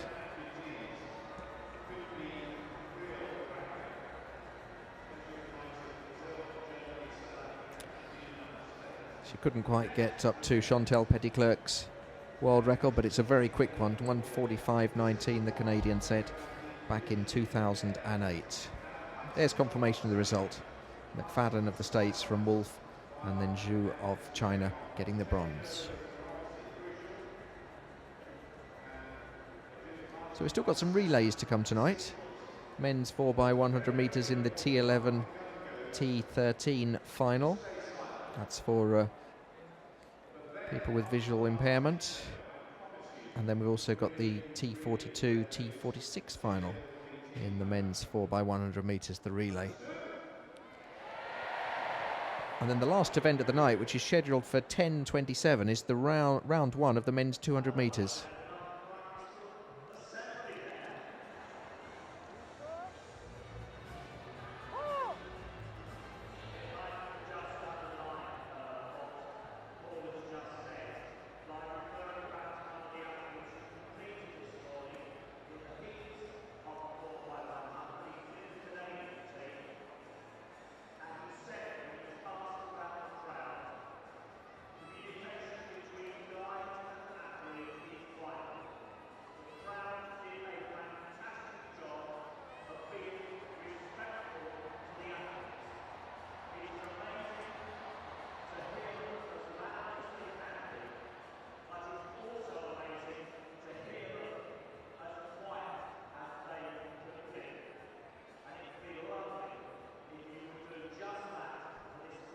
So there's the result of the women's javelin. Yang of China getting the gold with that world record throw of 17.89. Hania Adi of Tunisia getting the silver, and Martina Willing of Germany 23.12. And we saw very little of the women's javelin, and I apologise for that, but there's just so much going on in the stadium. But Tatiana Machin from Slovenia getting that gold medal.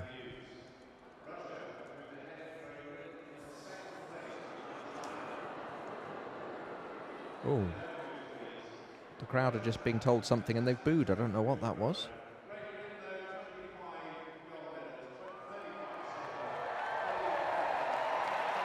And they're now cheering as they're being told how many golds, silvers and bronze Britain have won so far. It's been a fantastic game for Great Britain.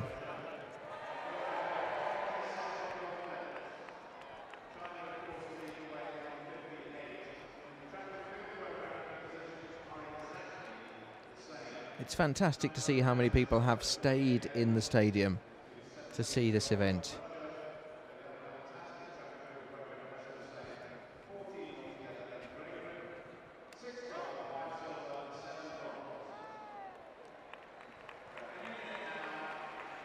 So we've got some relays now. The men's 4x100 metres relay, T11 to T13. It's the T for track, the one meaning visual impairment, and one being very severe, 2 not severe, and 3 the least severe of all. And it's the final. And there are just 4 lanes being used because there will be guide runners in action. So Azerbaijan in lane 1, Spain in lane 3, China in 6, and Russia in 7.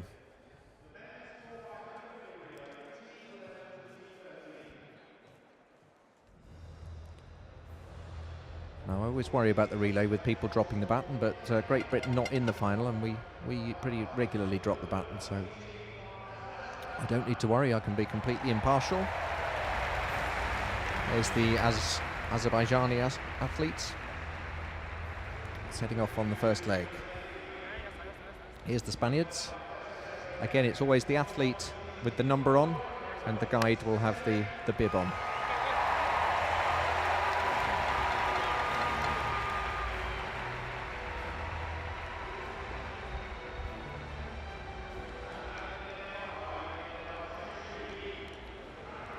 Chinese runners qualified in a time of 43.31.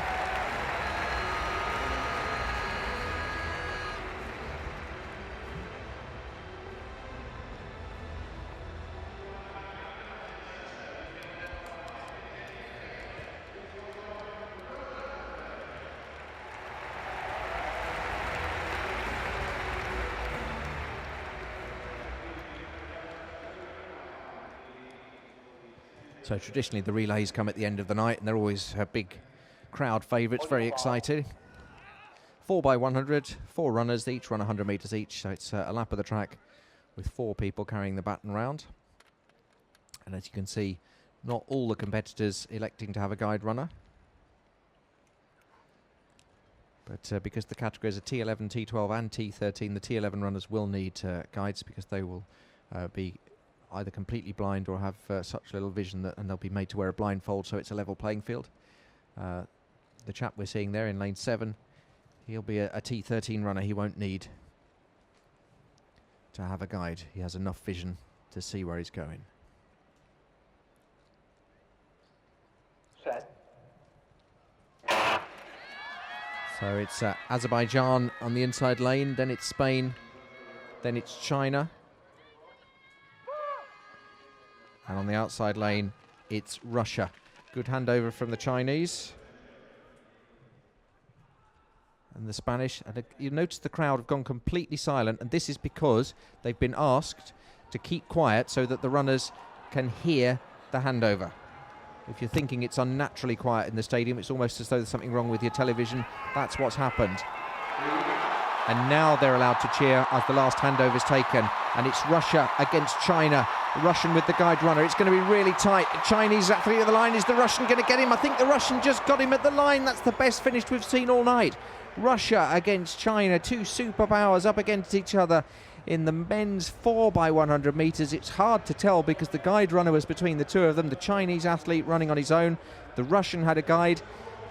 They don't know yet. They don't know yet who's won. I don't know yet. I called it. I think the Russian just got it. But we're waiting to see. Let's watch this again. They're showing us a replay. We still don't know who got it. China against Russia. At this stage, the Chinese athlete goes to the front, and it looked like he was going to win it. But then he ties up slightly, and the Russian comes back at him. The Chinese athlete dipped with his head. The Russian may have pushed his chest forward. I honestly don't know. I'm going to say it was Russia. What do you think, Natalia? Call this one for me. Who's won this?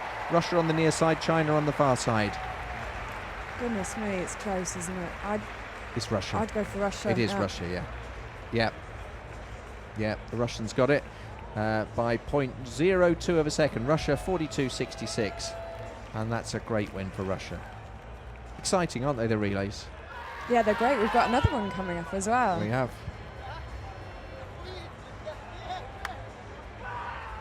And that was a really, really good finish. Russians, a couple of peas in a pod there with the white hair. Roland Straub just had a question here. Yeah. Do the guides need to be the same nationality as the athlete? Do you know, I asked Katerina that the other night and she said no. Traditionally they are, but they don't have to be. Oh, that's interesting. It's like when the England football team had Sven-Göran Eriksson as a manager and he was Swedish. You can have the best guide. You can pick who you want.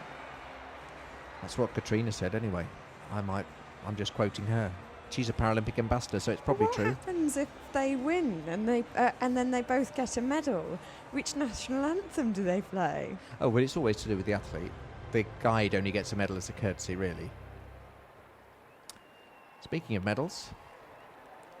Ladies and gentlemen, the victory ceremony for the women's 100 metres T42.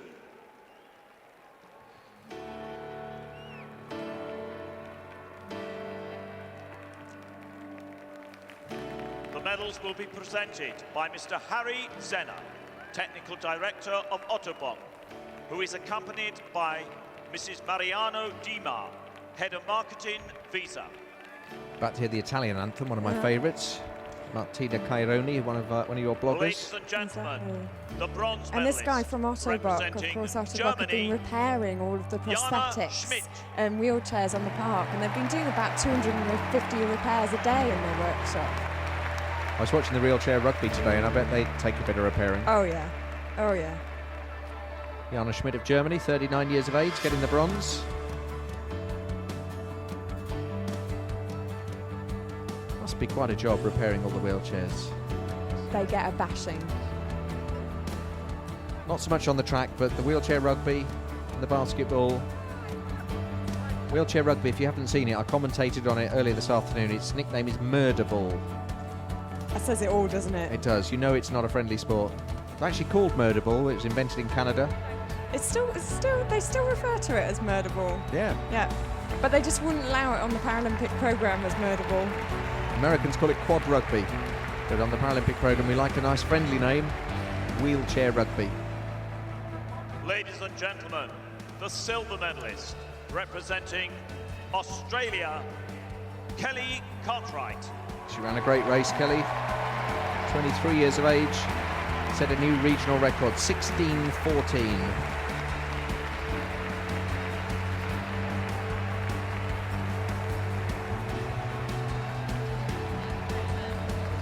And the lady who's won the gold from Italy, Martina Caironi, quite a character. Came through from third place in the latter half of the race to win it. And we're about to hear the Italian anthem, and that's a good tune. I'll say one thing for the Italians, they do write a good song. There's Kelly. And ladies and gentlemen, the gold medalist, Paralympic champion, representing Italy, Martina Caironi.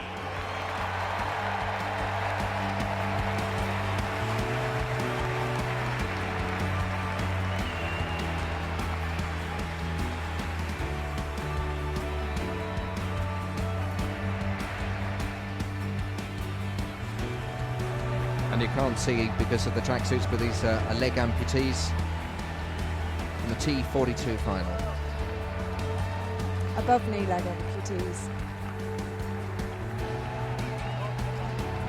And if they were below leg, it would be T43.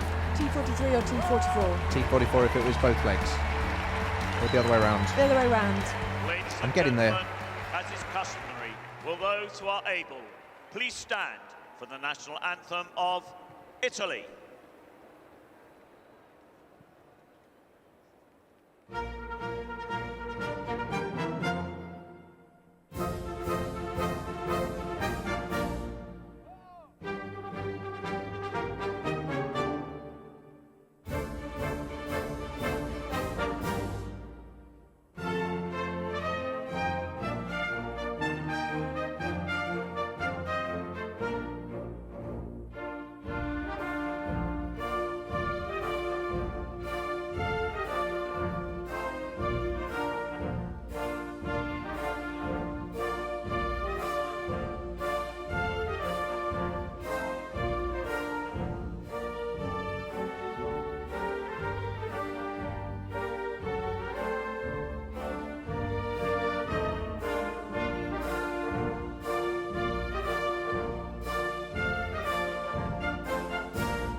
Martina Caironi, and she wins my special award for best singing of the national anthem of any competitor so far. She sang along to every single word of the Italian anthem.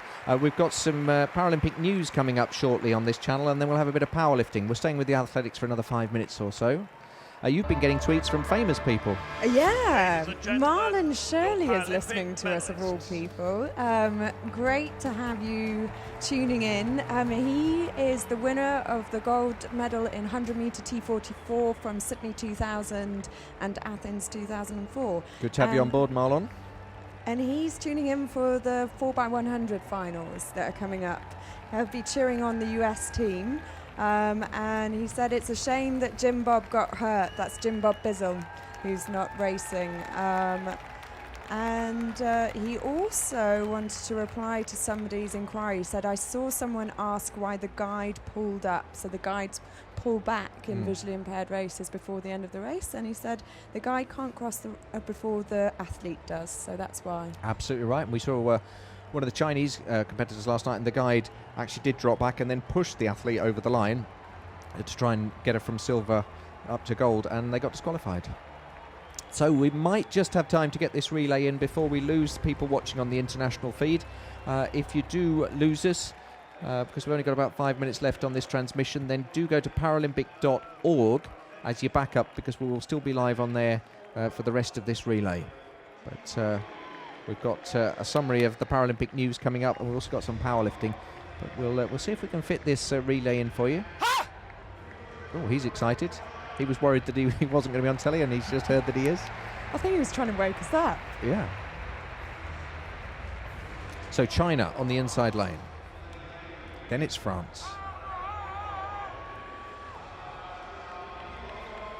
Arnaud Assoumani, we've seen him running in the individual races. He's had a very good games.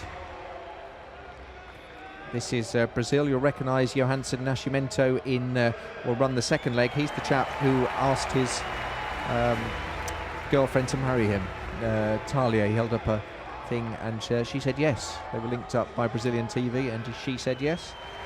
And these are the Japanese. And it's Germany.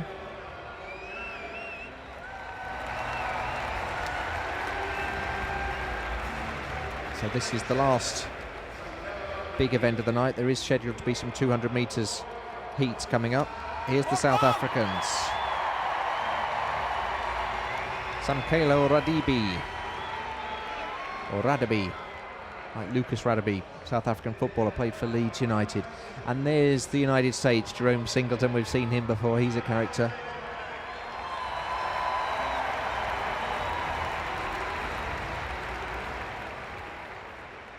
So China inside, then it's France, Brazil, Japan, Germany, South Africa, and the States in the outside lane. T42 to T46 final. Some will be arm amputees, some will be leg amputees. So they're all heroes anyway to start with. Stand up, please, gentlemen. And Stand back to the line, please. yeah, he said on your marks, and everyone got on their marks apart from Jerome Singleton, and that's why he's making them start again. He may get a green card shown to Jerome Singleton here because he didn't get on his blocks when the starter told him to. Yes, he's getting the green card, and rightly so, Jerome, because he was gaining a bit of an advantage there. But the Japanese athlete also getting one as well, so maybe it wasn't very clear. Give them the benefit of the doubt. No disqualifications. On your mark. But when you say on your marks, it's you get on your marks. You don't hang about. And still, Jerome Singleton's not getting on his marks. You're going to get yourself disqualified, mate. Why does he take so long? Everyone else is there. Don't risk it. You could get your whole country disqualified. There's Oscar Pistorius watching. He'll be running for South Africa.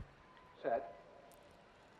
He's waiting to see how his runner gets off. Oh, that's a false start. False start. Running the last leg for South Africa will Oscar Pistorius. Arnu Fourie, we saw earlier, he's on the third leg. Zivan Smith, the second leg, and Samkelo Radaby, the opening leg. Now someone's going to get disqualified now, and I don't know who it is. That man knows, but he's not going to tell us. I can't see anyone got off to a flyer there. I can hear someone saying lane 2 or 3, which would be either the French or the Chinese, but I couldn't see it myself.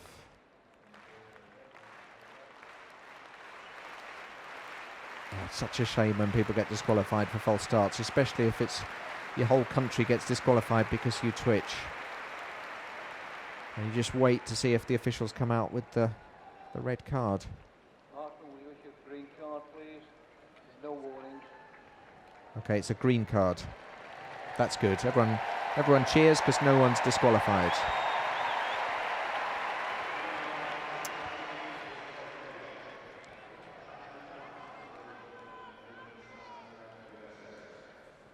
On your marks. So the Americans have got a strong team. Singleton, Brown, Wallace and Leaper. South Africans with Radaby, Smith, Fourie and Pistorius. They're in lane 7 and lane 8. If we ever get underway.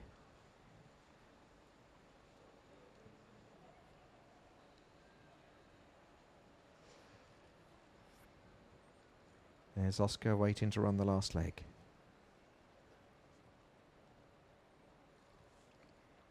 Set. And they're away.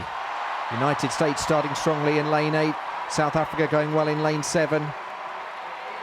Also going well, the Japanese. Now we just hope that nobody messes it up. Off they go. South Africa and the United States. It's South Africa and the United States. The South Africans just have the advantage as long as all the changes are good. This is Arnu Fourie for South Africa. It's looking good for South Africa at the moment. Brazil going well though on the inside. Handing over Arnu Fourie, handing to Oscar Pistorius. And here goes Pistorius. He's in the lead. They won't catch him now, but here comes the Brazilian. But this time, Oscar Pistorius wins it for South Africa. South Africa win the relay in a time of 41.78, a new world record. Fantastic stuff. Fourie and Pistorius, he can't believe it yet. Has he seen the time? It's a new world record. Now he knows it. Oscar Pistorius, after all the emotion of the Brazilian who beat him in the individual event when he had to settle for silver. This time the Brazilians were behind, but they couldn't catch him. And what a great night for Oscar Pistorius and the South Africans. It's great to see a smile back on his face. It is. There'll be no grumpy interviews after this one. He felt he was robbed the last time, It was all done completely legally by the Brazilian, but Oscar felt he was at a disadvantage, and who can blame him, because the Brazilian's blades were so much longer. But this time it's worked out brilliantly for South Africa. And look at the runners. We've got arm amputees, we've got leg amputees, and between them, those 4 runners, Samkelo Radebe, Zivan Smith, Anu Fari and Oscar Pistorius, have set a new world record. And you just worried that the Brazilian might catch him at this point, which would have been devastating for Oscar. But this time, he's kept the Brazilians out. He was catching all the time, and Pistorius goes across the line in a world record time. What a great run there for the South African relay team.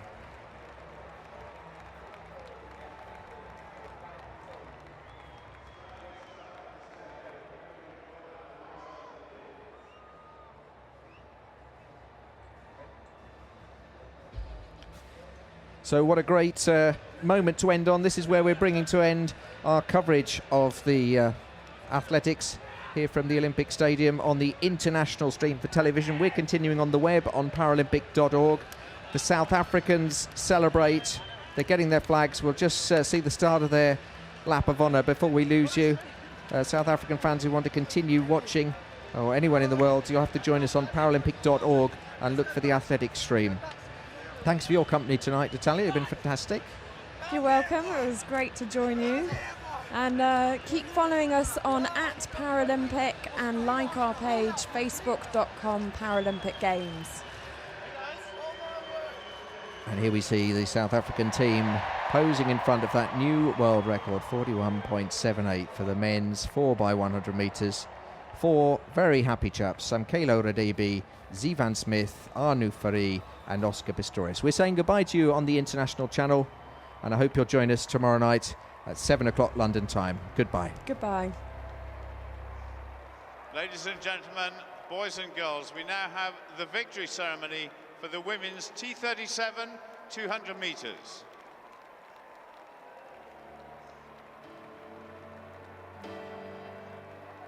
The medals to be presented this evening by Mr. Frank Fredericks, Executive Board Member of the International Olympic Committee, who is accompanied by Mr. Bengt Lindstedt, Vice President of the International Sports Federations for Persons with Intellectual Disability. Ladies and gentlemen, the bronze medalist representing Germany, Maria Seifert.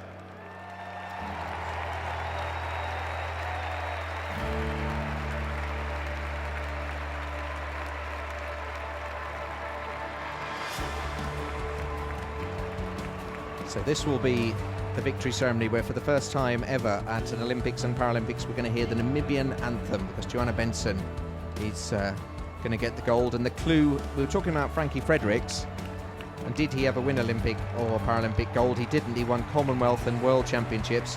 But quite fittingly for Namibia, it's going to be Frankie Fredericks who will present Johanna Benson with her medal. Amazing. And I do hope people in Namibia who are watching on the TV, and we've just said goodbye to the international viewers, but we're continuing on the web. I hope the Namibians have all retuned to Paralympic.org. Well, they should have been watching us on Paralympic.org anyway, because the other stream's just for USA and Canada. So we've said goodbye to USA and Canada, so hopefully all the Namibians have stayed with us. Namibians, if you're still listening and watching, send us a tweet, because we want to make sure you're here to hear your anthem for the first time ever at the Paralympics and the Olympics. We're going to hear the national anthem of Namibia. The Brit just getting the silver, but Johanna Benson, for the first time ever, taking a Paralympic title for Namibia.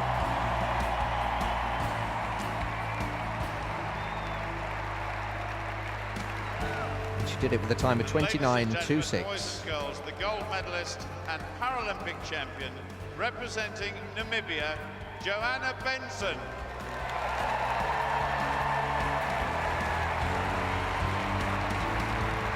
She looks slightly overwhelmed, doesn't she?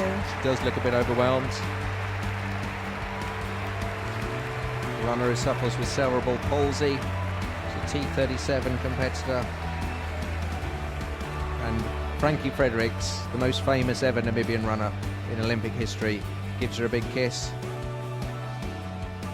And we're now going to hear the Namibian anthem, and I've no idea how it goes.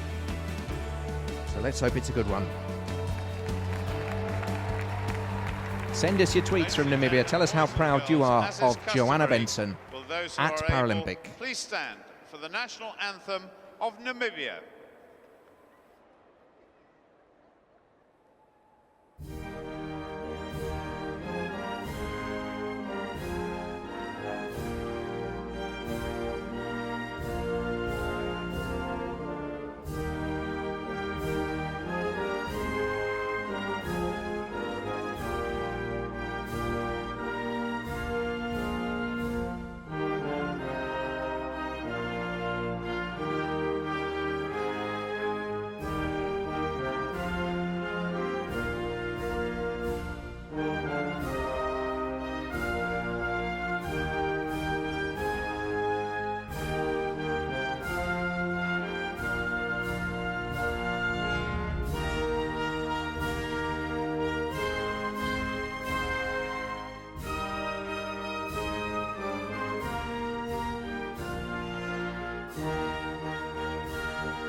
Joanna Benson looking almost stunned by what she's achieved.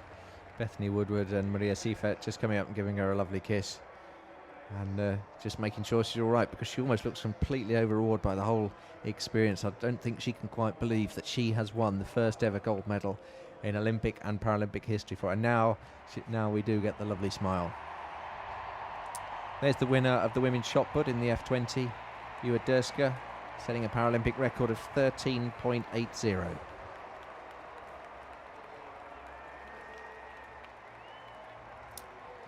And she beat the two Ukrainians, Misnik and Kudelia.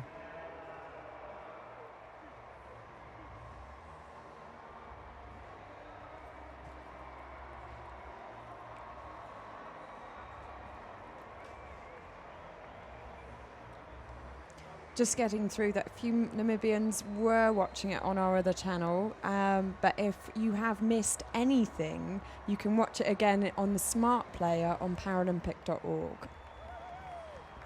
Yeah, I think we did lose some viewers in Southern Africa as we handed over to the news, so they missed the Namibian anthem, but it's all there on the Smart Player, so you can enjoy that again.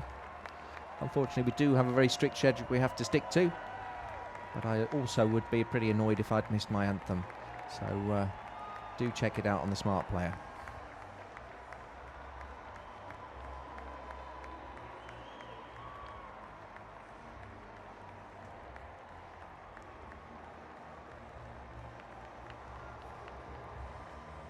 So that's pretty much it for tonight. There are a couple of heats scheduled in the men's 200 metres T35 round 1, but I'm not sure if they're going to happen or not. So we'll wait and see. There's the result of the javelin. Zhu Pengkai of China with a world record 64.38. Sajjad Nikparasat of Iran, and Branimir Budatic of Croatia getting the bronze.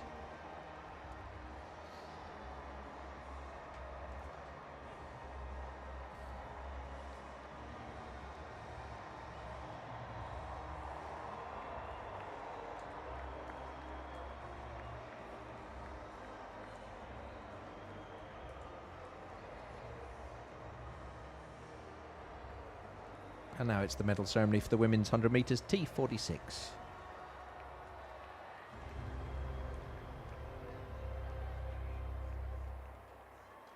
Ladies and gentlemen, the victory ceremony for the women's 100 metres T46.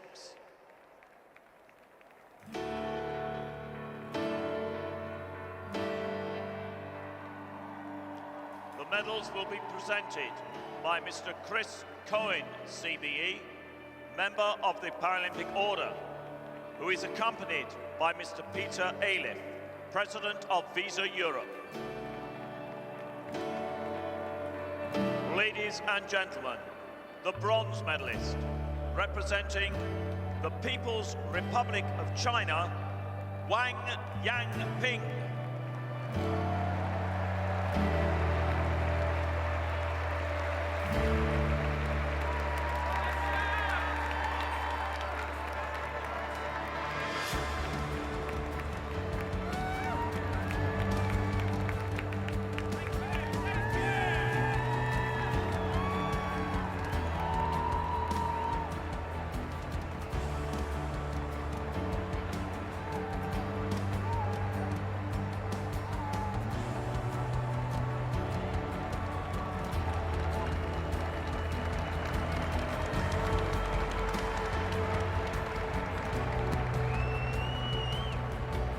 Ladies and gentlemen, the silver medalist, representing the Russian Federation, Nicole Rodomakina.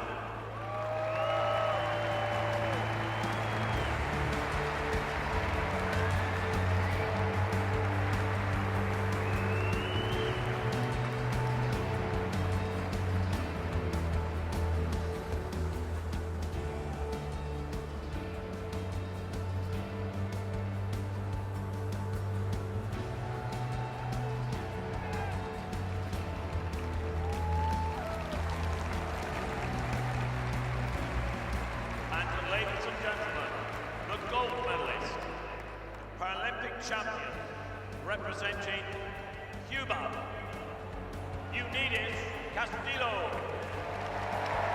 Unides Castillo of Cuba, gold medalist in the women's 100 metres T46 final in a time of 12.01, beating Nicole Rodomakina of Russia, who set a regional record of 12.49, and Wang Yangping of China 12.89. So once again we hear that Cuban anthem, which is the one that's almost like a carousel with flying horses on that you'd hear at a fairground. Lovely tune. Unides Castillo, and there a lot of people leaving the Olympic Stadium, but there's still plenty that are left to stand for the Cuban anthem. Ladies and gentlemen, as is customary, will those who are able please stand for the national anthem of Cuba.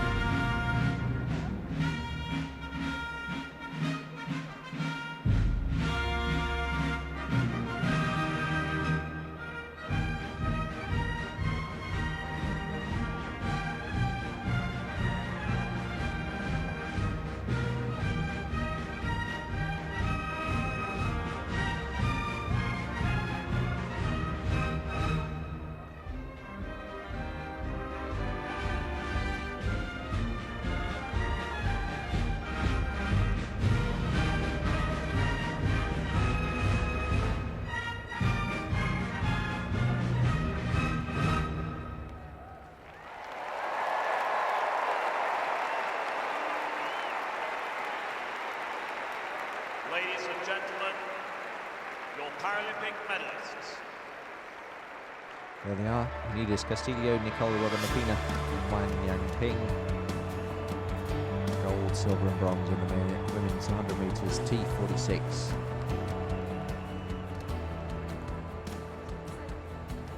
Didn't you say that was your favourite anthem earlier? Cuban anthem. I've said that to a lot. I've said that about the Italian one. I think my all-time favourite is probably the French anthem, just because it's, I don't know, got a nice revolutionary spirit. Warlike. No, it's just, well, I think that for a sporting event, you know, you hear that at the rugby and you think, yeah, that's a good song. I like the Italian one because it's sort of operatic and it's a little bit longer than all the others. It's like an extended version. So all the big events have finished and the stadium's emptying, but we're just going to stay for two more races, and they are heats of the men's 200 metres, the T35. I hope you're still following us on the web at paralympic.org. Send us a tweet, because we've lost most viewers across the world on TV now. We've just got the web people with us. And we're feeling a bit lonely. The Olympic Stadium's emptying, and we've just got these two heats. So send us a message on Twitter at Paralympic, just telling us what you're doing and how you're enjoying the coverage and what your favourite moments have been in the Paralympics so far. So it's the T35. This is for cerebral palsy runners, men's 200 metres. With the Russian Ivan Otlyakin, Villanueva of Mexico, Barrito of Argentina, Mokgalagadi of South Africa, and Sam Ruddock of Great Britain. To go home, Mokgalagadi, Sam Ruddock.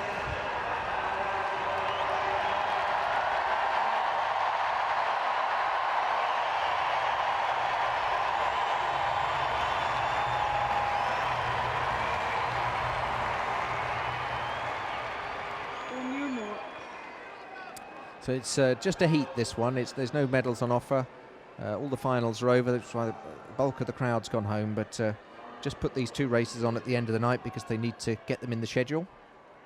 It's the men's 200 metres, T35, cerebral palsy runners, first round. Russia, Mexico, Argentina, South Africa, and Great Britain. Again, the athletes can either start from a standing or a kneeling position. The Russian preferring to stand, the Mexican, the Argentinian, the South African and the Brit all kneeling. And they're away. Now, these are runners with quite severe form of cerebral palsy. It's Argentinian in the lead. The Russian's going well on the inside. It's the Argentinian from the Russian. Barrito of Argentina is going to win it. Here comes the South African. It's the Argentinian, then the South Africans catching him quickly. The Russians tying up quickly. And we can see the South African tying up a bit there, but it's Barrito of Argentina who gets across the line.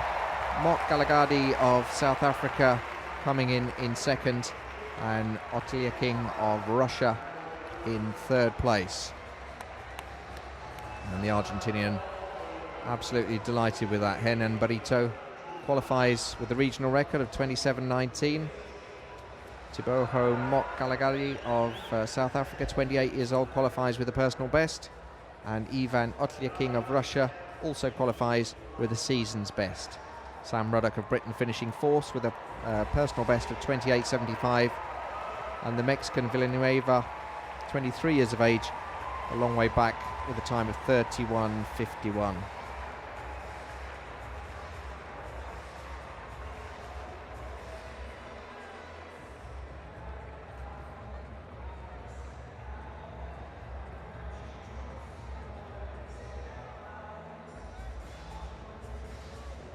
So that's heat one. We will have a second heat, and then that concludes our coverage from tonight's athletics. Barrito, the winner, Mokgalagadi second, and the other qualifier, Otlyakin, the Russian, in third.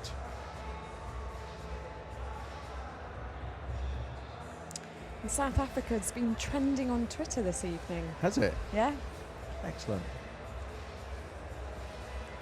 For what has it been trending? It's been trending, I'm guessing, for all the South African successes. It came up right after the men's 4x100 final. What does that mean? You're a social media expert. When something's trending on Twitter? It basically means lots of people are talking about it. So if lots of people start using the word South Africa, then it comes up on the Twitter trends.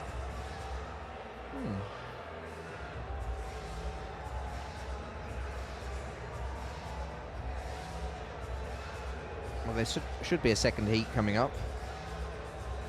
But as there's nothing else happening in the Olympic Stadium, there's nothing else to show us pictures of. We will hang on for it, though. For those wanting to see in action, you can see the Paralympic flame still proudly burning at one end of the Olympic Stadium. There's still quite a few people in those seats. If they haven't got work tomorrow, why not stop here?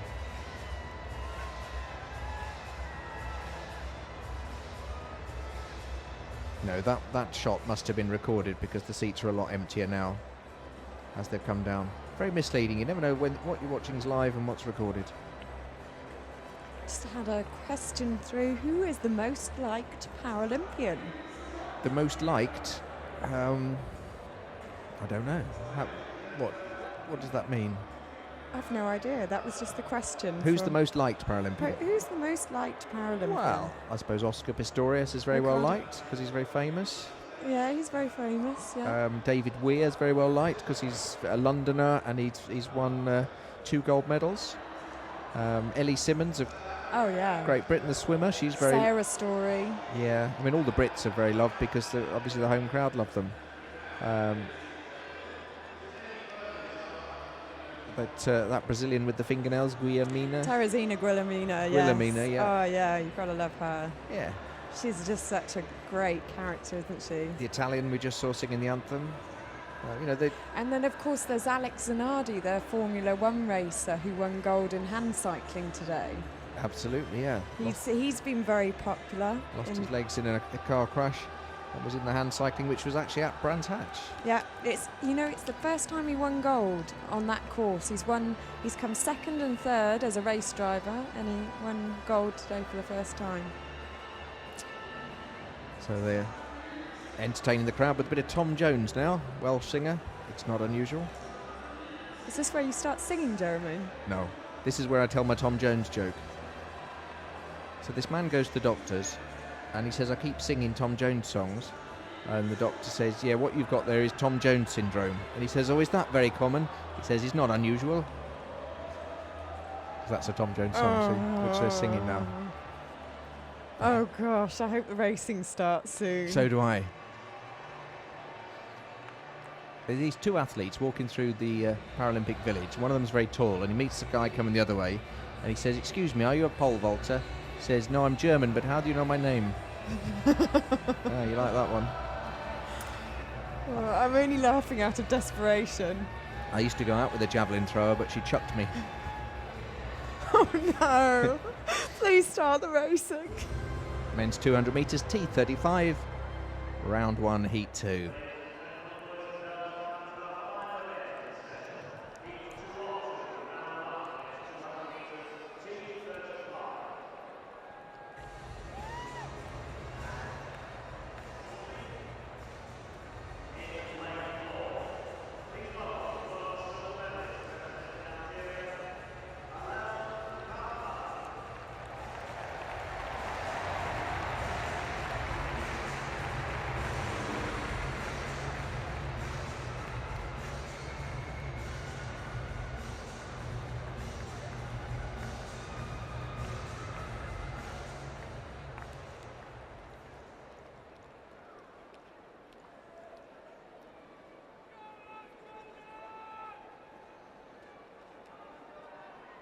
On your marks.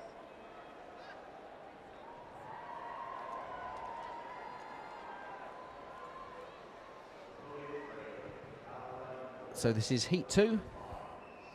Fu of China in 3. Boukalfa of Algeria, the man to beat, in lane 4. Bubnov of Russia in 5. Howe of Great Britain in 6. Tsarak of Ukraine in 7. And Stein of Germany in 8. And as expected in lane 4, it's Alal Boukalfa of Algeria, who starts extremely well. He's got a season's best of 26.68.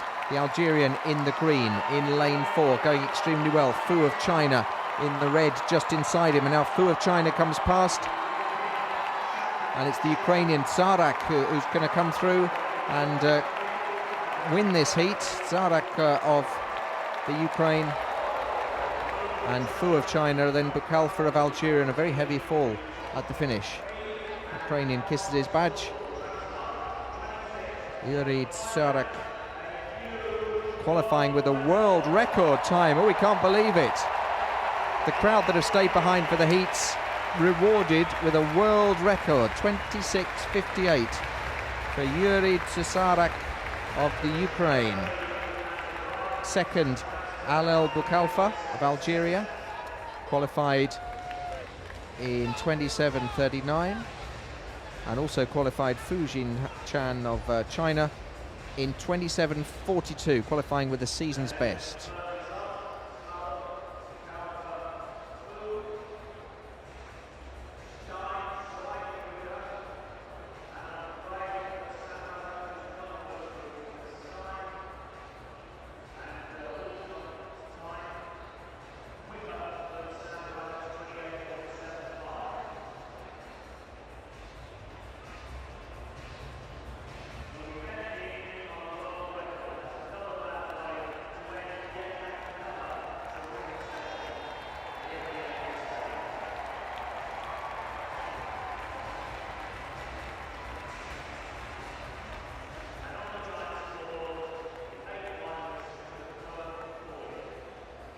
So that just about concludes our coverage tonight. Let me just run through, though, the men's 4x100 T42 T46 final.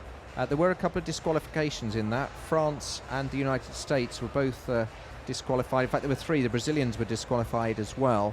No details as to why they were disqualified, but there's no baton to drop, so it can't have been that. It must just have been that the handover was either not within the zone where they have to do it, they have to touch the other runner, or they went out the lane. They're the only 2 ways you can get disqualified without there being a baton. But just a reminder, the South Africans won it with a world record. China came second, and to get the silver, and Germany got the bronze. So I've been Jeremy Nicholas. I've really enjoyed your company, Natalia, from tonight on the. When you came on, I thought, she's not Katrina, she's not a Paralympian. I know, the tides have changed but now. Now it's Have changed. I won you over? You've won me over with your social media skills. Is Katrina out the door now? Katrina's out there with the waves. Thanks for your company tonight. Do join us tomorrow night for the athletics. We're on Paralympic.org. If you've missed any of the action, any Namibians that missed your national anthem, where can they see that? You can either watch it on our smart player on Paralympic.org, or we do also upload all of the footage to youtube.com/Paralympic Sport TV, which you can also reach by typing in paralympic.sport.tv. Lovely. Thank you very much for your company tonight, and wherever you are in the world, have a great night's sleep, unless it's the morning, in which case you might be off to work. Bye-bye. Bye-bye.